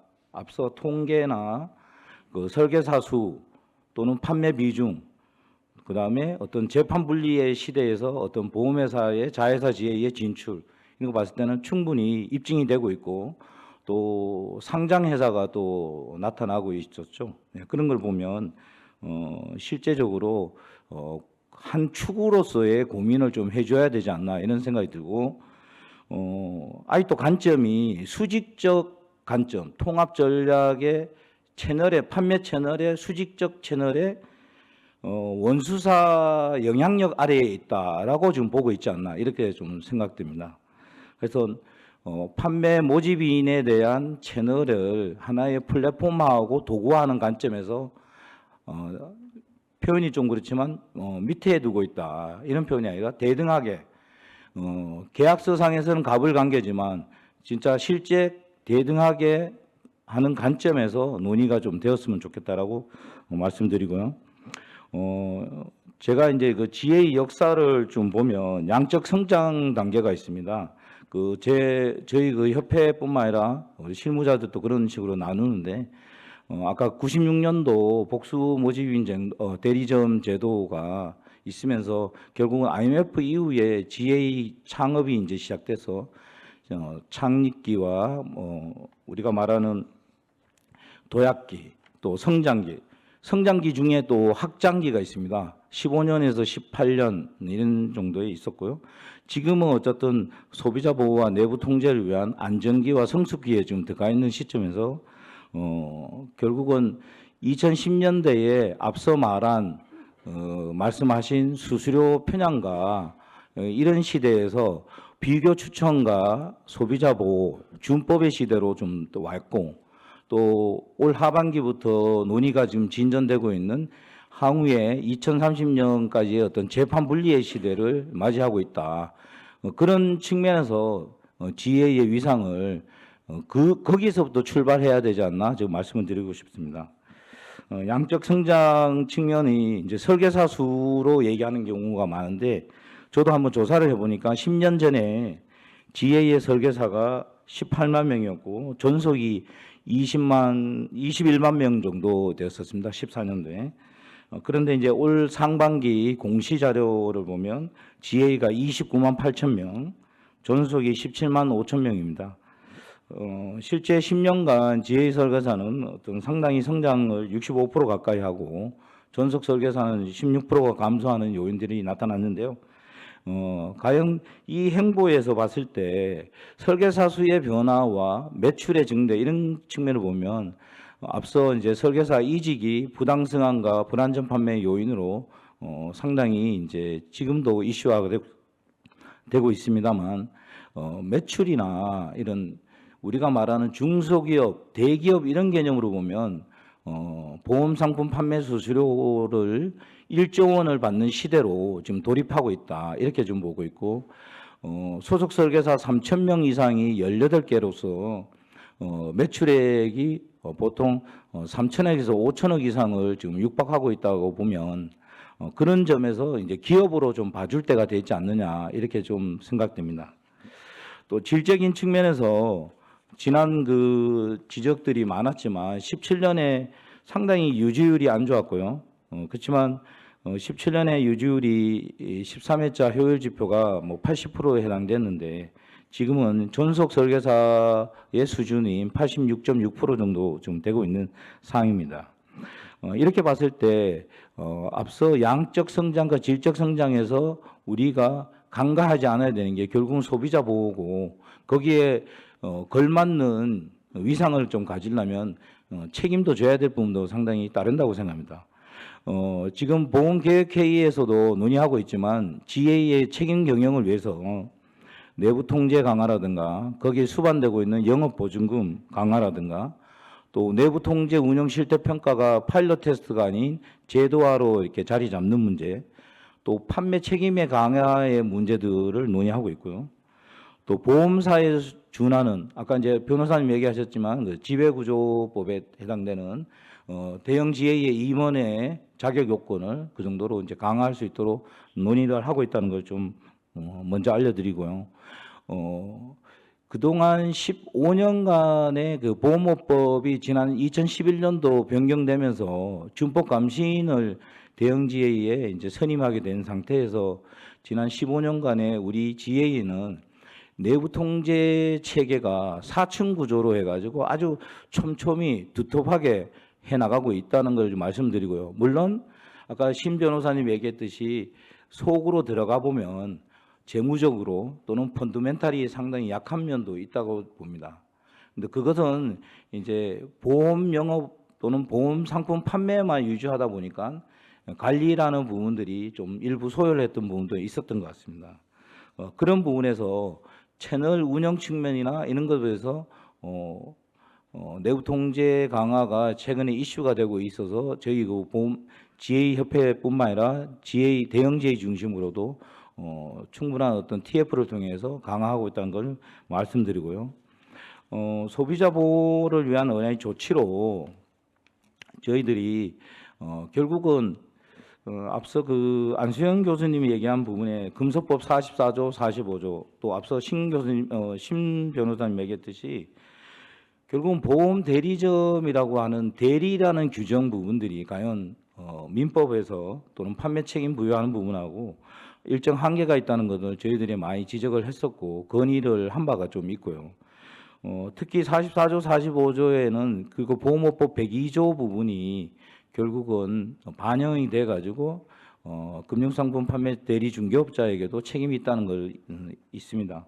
그래서 앞서 신 변호사님이 결국은 민원과 또 자본력이나 그다음에 그 보상 능력이 있는 보험회사로 예를 들면 뭐 현대상이다, 삼성생명이다, 삼성화재에 청구하는 게 더 빠르지 소비자들이 어떤 GA에 안 그래도 자본도 약하고 아까 취약하다는 부분에 요구했을 경우에는 피해 보상이 그만큼 늦어질 수 있다는 거기 때문에 결국은 금소법 44조, 45조 부분이 그렇게 적극적으로 활용이 안 되고 있다는 것은 뭐 사실인 것 같습니다. 그래서 요 44조, 45조에 좀 선결해야 될 조건을 1차 손해배상 책임 부분들이 입법화 발의도 되었던 측면도 있지만 보험 대리점의 법적 지위라는 부분을 설계사가 아닌 동등한 설계사가 아닌 대리점에 대한 법적 책임 부분이 먼저 선결돼야 되지 않느냐라는 거 좀 제안을 좀 드리고 싶고요. 향후에 이제 그 책임 부분이 일정 안수영 교수님이 마지막 부분에 얘기했던 부분에서 그 어떤 대리점 형태가 아닌 독립적인 어떤 보험 판매 전문회사 영역으로 왔을 때는 충분하게 1차적 손해배상 책임을 저희 판매 전문회사가 된다는 전제하에서 질 수 있다. 거기에 상응하는 뭐 손해배상 책임에 대한 뭐 영업보증증권이라든가 또 거기에 걸맞는 자본금에 대한 어떤 허들 조항도 저희들이 따를 수 있다는 조항들을 검토를 하고 있다는 걸 말씀드리겠습니다. 그래서 보험 판매 전문회사의 배상 책임 부분을 충분하게 제도화나 입법화를 통해서 의무화했을 때 아까 소비자에 대한 피해 발생이 안 되고 거기에 대한 어떤 발생이 했을 경우에 배상 여력이 충분히 가능하다라고 말씀드리겠습니다. 아무튼 판매 책임에 대한 부분의 선결 조건은 논의를 좀 충분히 해야 되지 않나라고 말씀드리겠습니다. 이상입니다. 예, 상무님 감사합니다. 지금 이제 GA가 대형 회사들도 나오고 그래서 또 보험 산업의 한 축으로서 성장한 만큼 보험 판매 전문 회사로서의 법적 지위가 전제가 된다고 하면은 얼마든지 그에 따르는 책임도 질 수 있다라는 그런 취지로 말씀을 해주신 것 같습니다. 그럼 다음으로는 또 우리 또 금융 소비자 입장으로 얘기 들어보지 않을 수 없으니까요. 한국소비자연맹의 정지현 사무총장님께 말씀 들어보도록 하겠습니다. 네, 안녕하세요. 한국소비자연맹 정지현입니다. 보험은 사실 일반 소비자들에게 굉장히 어려운 분야인데요. 저도 오늘 이제 들으면서 조금 공부가 많이 되었고 또 토론을 들으면서 보니까 더 어렵구나라는 조금 생각이 조금 들었는데요. 오늘 그 원장님 개회사부터 그 세 분의 그 네 분의 그 발제를 들으면서 저는 오늘 세미나의 핵심이 그동안 보험 산업이 어떤 해왔던 그런 공급자 중심의 시장에서 어쨌든 소비자 중심으로 조금 전환하자라는 부분이 핵심이 아닌가라는 조금 생각이 들었거든요. 그걸 통해서 결국 보험의 지속 가능을 만들자라는 부분으로 조금 저는 이해를 했고요.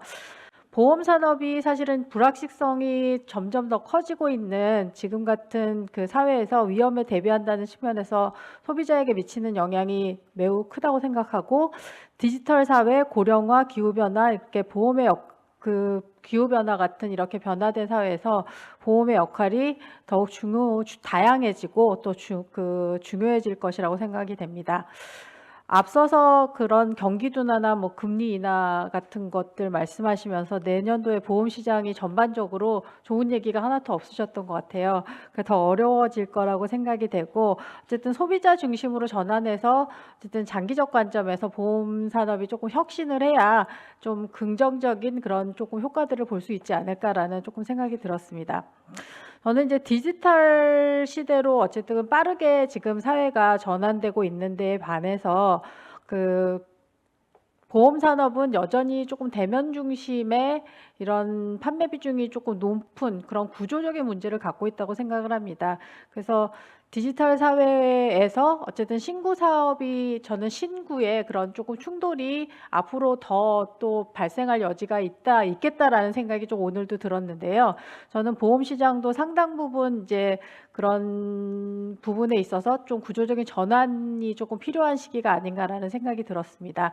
저는 이제 소비자의 관점에서 이제 주로 이제 말씀을 드릴 텐데요. 국정감사에서 지난해에도 이 GA와 관련해서 좀 지적이 있었던 것으로 알고 있습니다.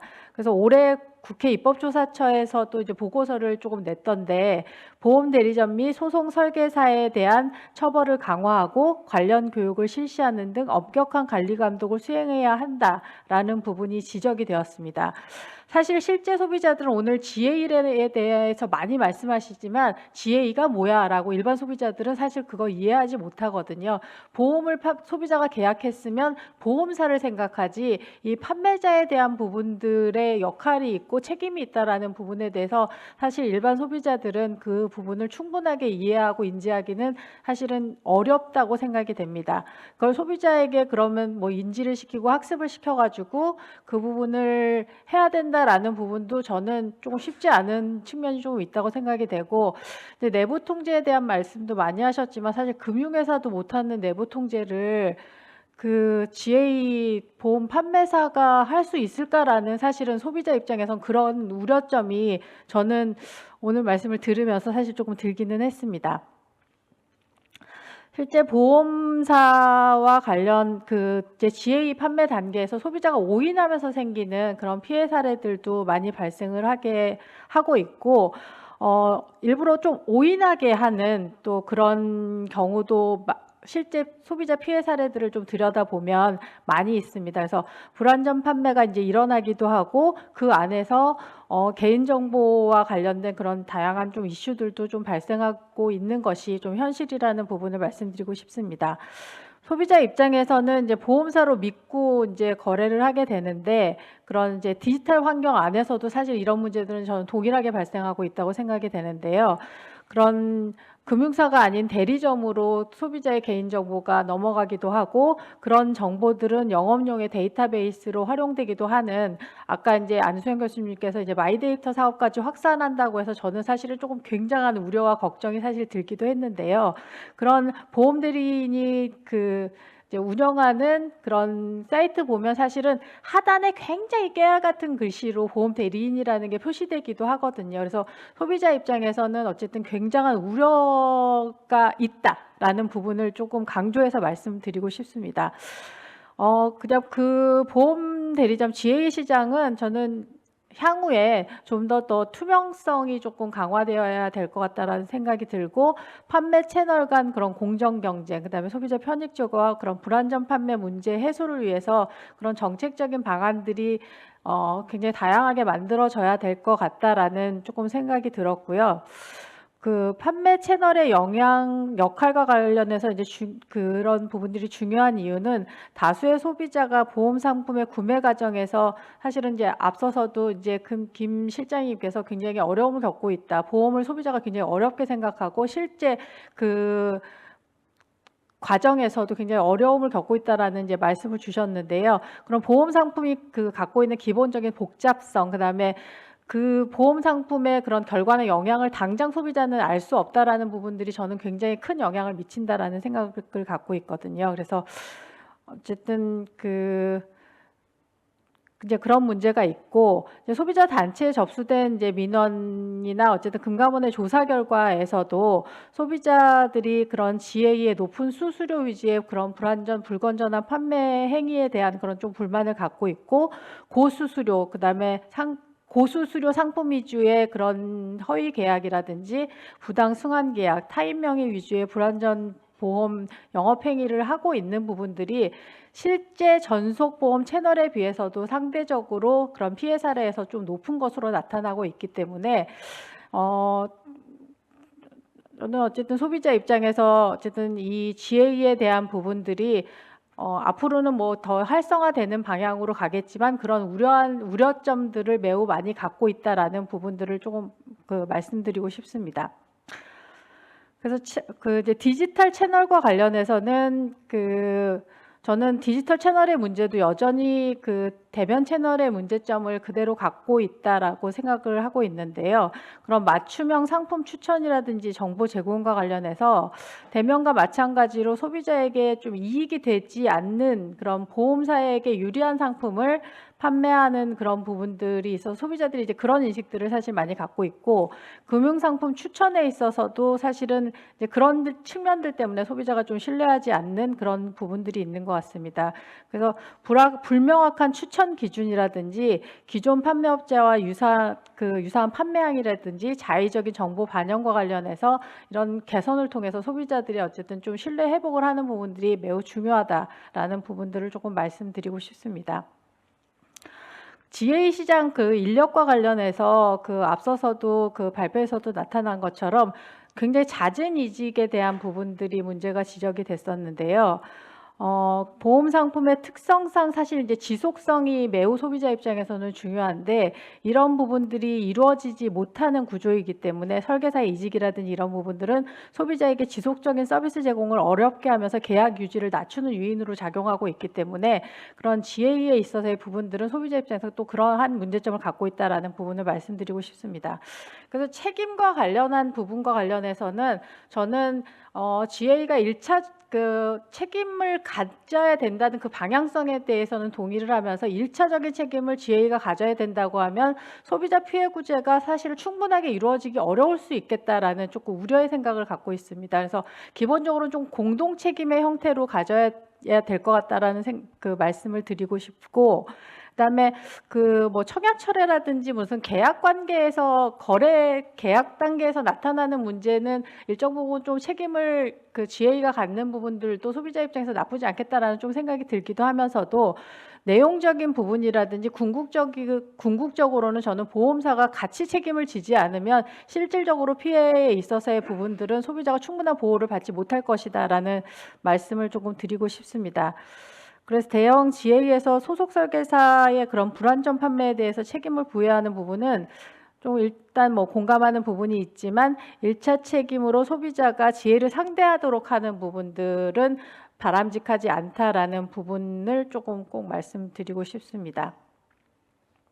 그래서 GA의 책임을 강화하는 부분과 관련해서 소비자가 어쨌든 적절한 보상을 조금 받기 어올 수 있다라는 부분을 말씀을 드리고 싶고, 사실 상품을 기획할 때서부터 금소법의 취지는 보험 어쨌든 뭐 금융 상품이 개발 단계에서부터 소비자가 사용하고 사용 후 단계까지 모든 단계를 어쨌든 그런 보험 금융회사가 책임지도록 하는 부분들이 어쨌든 핵심인데 저는 이런 판매 단계에서의 그런 GA 책임이 지나치게 강화된다고 하면 그런 저는 금소법의 그런 취지에도 좀 반하는 것이 아닌가라는 말씀을 드리고 싶고 그 부분과 관련해서 소비자의 그런 그 피해 구제나 이런 부분들이 약화되는 부분에 대해서 안소영 교수님께서는 어떻게 그 부분을 고려하고 계신지에 대한 부분을 좀 그 질문을 드리면서 제 토론을 마치고 싶습니다. 고맙습니다.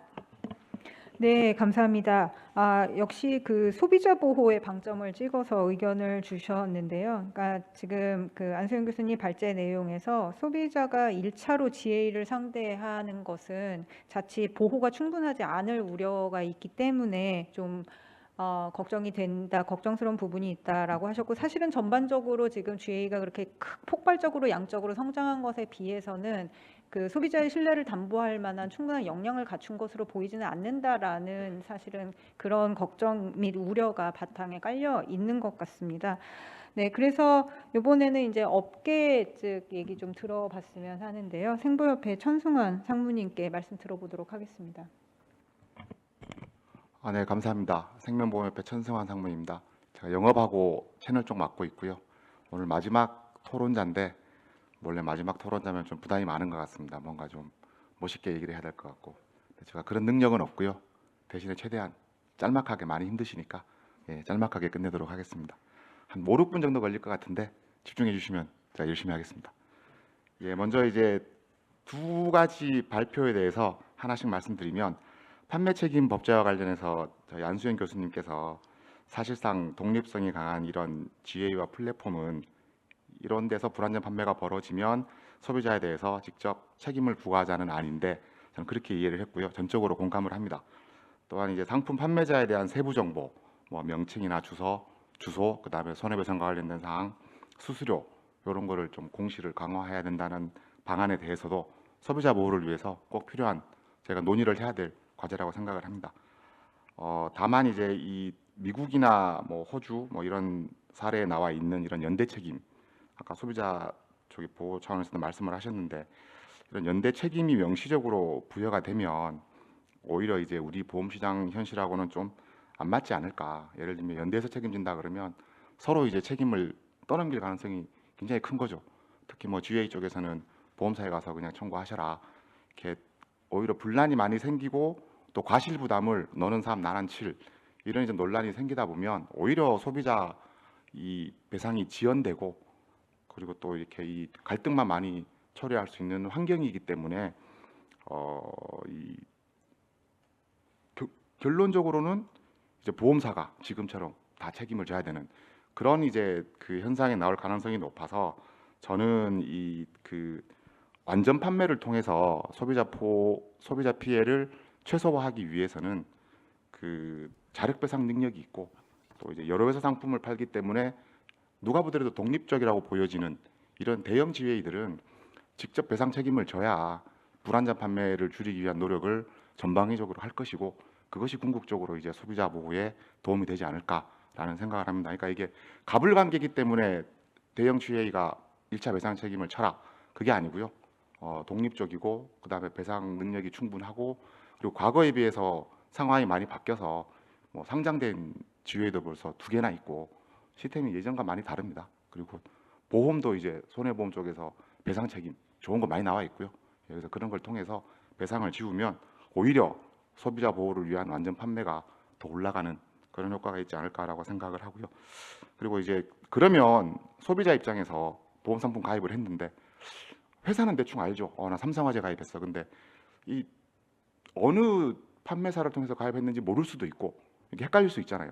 그래서 그런 걸 방지하기 위해서는 청약서나 안내 자료에 그걸 충분히 얘기를 해주면 됩니다. 불안전 판매로 인한 배상 책임은 이 판매회사 지금 그 보험 가입을 권유하는 회사에 그냥 청구하시면 된다. 그런 식으로 이제 뭐 안내 자료가 됐던 청약서가 됐던 명시를 해주면 그런 부분들은 상당 부분 해소가 되지 않을까 생각을 하고요. 물론 이렇게 책임이 부여되는 만큼 권한도 수반돼야죠. 저는 그 부분도 충분히 논의돼야 된다고 봅니다.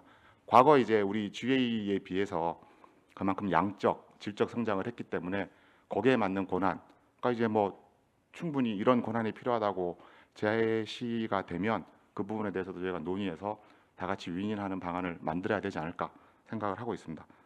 그 다음에 이제 발제자께서 제시하신 부분 중에 중요하다고 제가 생각하는 부분은 자료 이제 17페이지에 보면 정책과제 2번으로 나오는 게 이 판매 책임과 병행해서 이 판매자 행위 규제를 정비하자는 내용이 있습니다.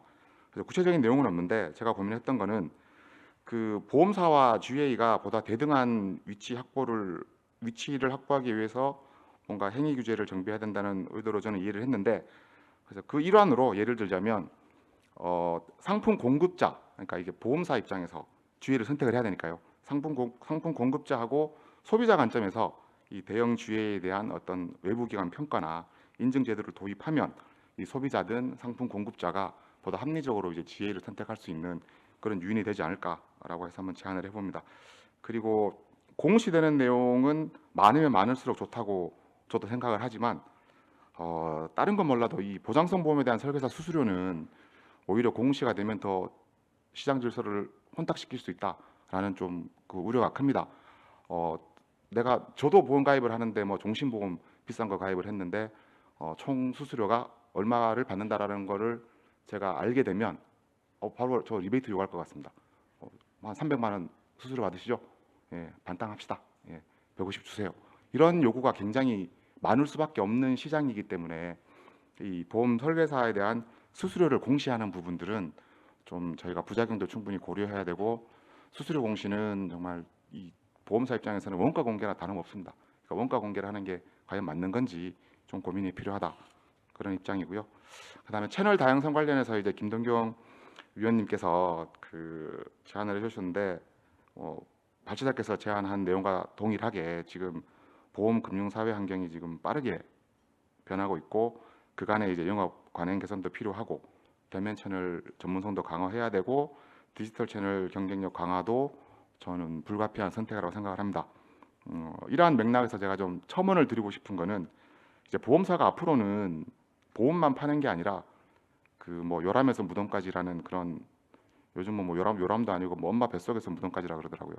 그래서 그런 총 과정 속에서 저희가 이 보험 서비스와 연계해서 뭐 노인 복지라든지 요양, 그다음에 사망 후 서비스 관리해 주는 거라든지 뭐 신탁, 이런 부분들을 저희가 진출할 수밖에 없는 환경인데, 보험 설계사의 전문성도 이제 이에 부응하는 그런 기본 지식을 갖추고 고객의 니즈를 파악해서 뭐 신탁, 상조, 요양, 그리고 뭐 헬스케어, 아까 그 정성희 실장님이 발표하셨던 내용 중에 있는 사망보험금 유동화, 뭐 이런 부분들에 대한 서비스를 권유만 하는 거죠. 뭐 권유하고 실질적인 서비스는 이제 관련 전문 인력이나 이런 디지털 기술이 보조할 수 있도록 뭐 GA를 포함해서 다 마찬가지로 그렇게 이원화하는 방안이 좀 필요해 보이고요.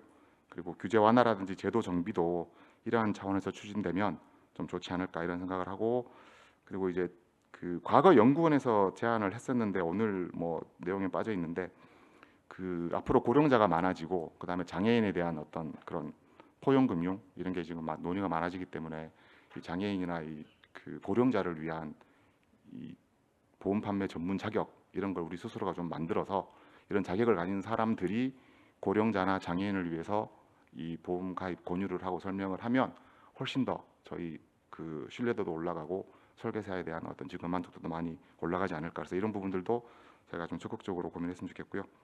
마지막으로 월납 20만 원짜리 이제 종신보험을 20년 납으로 내면, 통상 이제 40세 정도 되면 월 한 20만 원, 한 20년 납 이렇게 이제 보험료 낸다고 가정하면 총 보험료가 한 5천만 원 가까이 됩니다. 굉장히 큰 돈입니다. 5천만 원이면 지금 뭐 중형차 한 대 값인데요.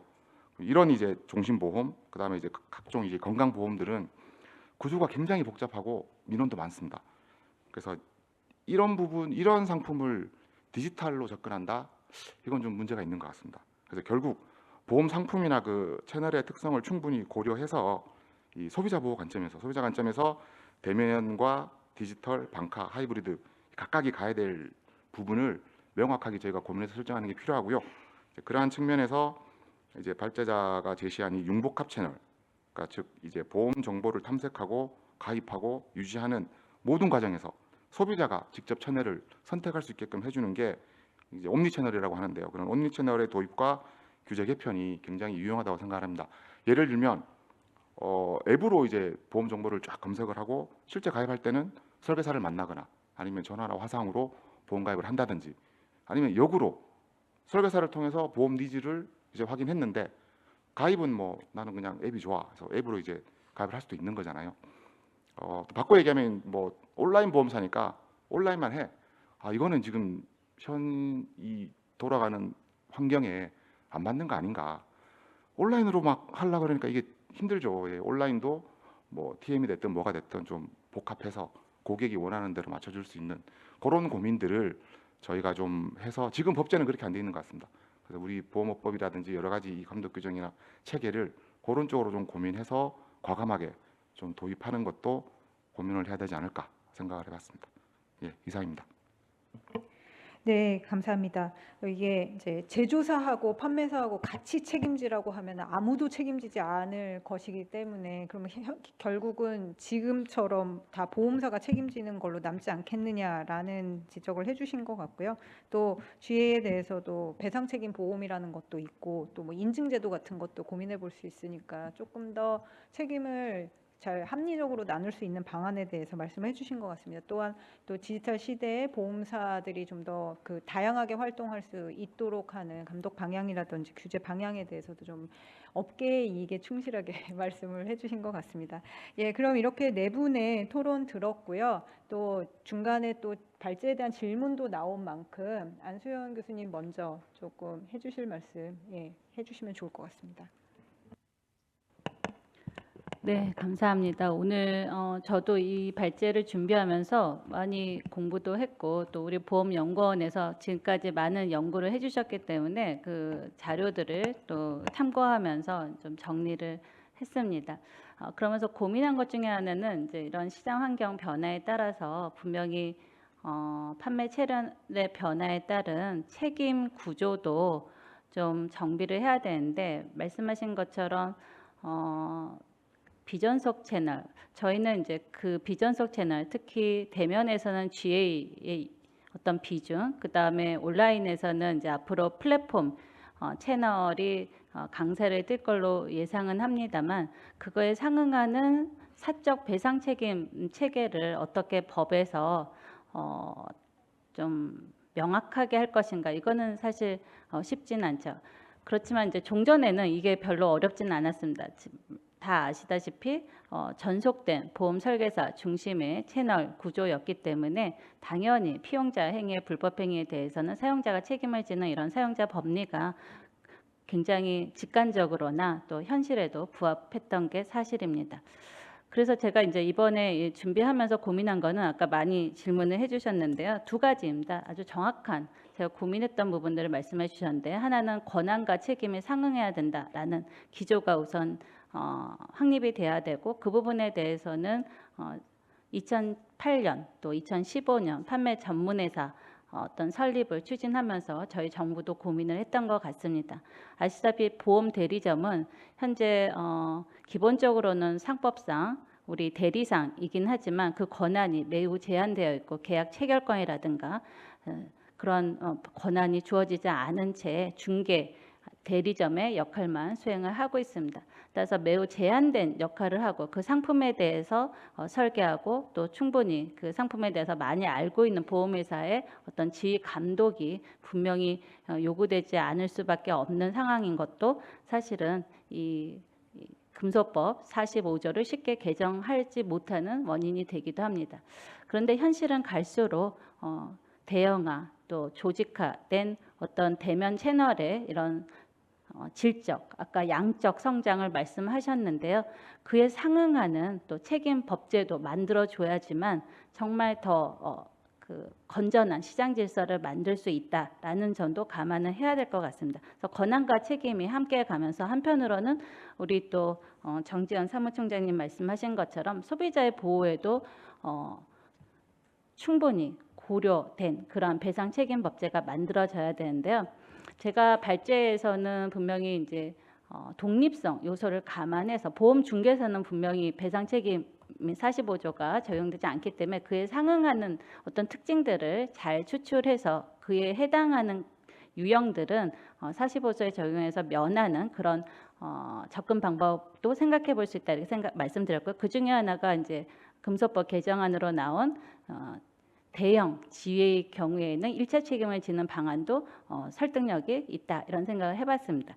다만 이제 1차 책임을 진다란 말은 보험회사가 영원히 책임을 면책한다라는 의미는 아닐 수도 있습니다. 왜냐하면 우리 정지현 사무총장이 말씀하신 것처럼 상품의 설계 또 타겟한 고객에게 그 상품이 판매되도록 하는 것과 관련된 모든 전략과 어떤 자료는 보험회사가 제공해야 되기 때문에 이와 관련해서 보험 GA가 대형 GA에 한한다 하더라도 1차 책임을 진다라고 할 때에는 몇 가지 고민을 하게 됩니다. 아까 우리 신현아 변호사님 말씀하신 것처럼 1차 책임은 GA가 지되 만약에 그 GA가 파산하거나 아니면 고의적으로 조직을 해체하는 경우에는 2차 책임을 보험회사에게 지는 1차 책임과 2차 책임을 구분하는 방안이 있을 수 있고요. 또 하나는 우리 정지현 사무총장께서 말씀하신 것처럼 상품 설계와 상품 내용에 관한 정보를 잘못 제공함으로써 GA가 불완전 판매를 하게 되는 경우에 이른 경우에는 공동 책임을 지는 방안도 생각을 해볼 수 있습니다. 세 번째는 그 정도로 성숙되어 있지 않고 이 배상 책임 구조만 바뀌면 해결되는 것이 아니기 때문에 행위자에 관한 규제. 왜냐하면 다른 나라의 경우에는 판매 행위에 대해서도 이해상충이라든가 정보 게시에 관해서 굉장히 상세하게 오밀조밀 촘촘한 규제를 하고 있기 때문에 그 정도의 규제가 다 수반되면서 같이 성숙되었을 때 이런 이제 배상 책임 구조도 같이 맞물려서 갈 수 있는데요. 그런 것들이 안 되고 배상 책임만 바로 들어왔을 때 과연 기대한 대로 효과가 있을까 이런 부분에 의문이 만약에 크다면 이제 현행과 같은 구조 하에서 계속 단계적으로는 행위 판매자의 행위 규제를 더 많이 강화시키고 어느 정도 성숙을 기다리는 이런 방안도 있을 것 같습니다. 사실 그 세 가지 방안을 놓고 고민을 하는데 그거를 슬라이드에 담을 수는 없고 오늘 오신 채널 여러분들의 고견을 받아서 좀 더 정리를 해서 다음에 발표를 하도록 하겠습니다. 네, 훌륭한 또 조언들 감사드리고요. 네, 이상으로 또 제 답변을 마치도록 하겠습니다. 네, 김동겸 실장님 말씀. 네, 저는 디지털 채널 관련해서 말씀 조금 드리겠습니다. 저기 정지현 사무총장님께서 디지털 채널의 문제점을 상품 추천에 있어 객관성 문제로 지적해 주셨고 천승환 부장님께서는 상품 특성에 적합한 채널 활용이 필요하다는 말씀을 주셨는데 디지털 채널의 경우에는 자발적인 보험 수요에서부터 출발을 하게 되는데 국가나 계약자별로 볼 때 상품 이해도가 높을수록 디지털 채널 활용도가 조금 높게 나타나는 것 같습니다. 그래서 좀 디지털 채널 활용도를 조금 높이기 위해서는 소비자들의 상품 이해도를 높이기 위한 교육들이 조금 필요하지 않나 그렇게 말씀을 일단 드리겠습니다. 네, 이상입니다. 네, 감사합니다. 그래서 일단 이렇게 계획된 토론과 또 그 토론에 대한 코멘트는 마무리가 됐고요. 지금 한 5분 정도 남은 것 같은데 플로어에 계신 분들 중에서 여기 토론자나 아니면 또 발제자께 질문이 있으시면 또는 단순한 의견이라도 있으시면 말씀해 주시면 좋을 것 같습니다.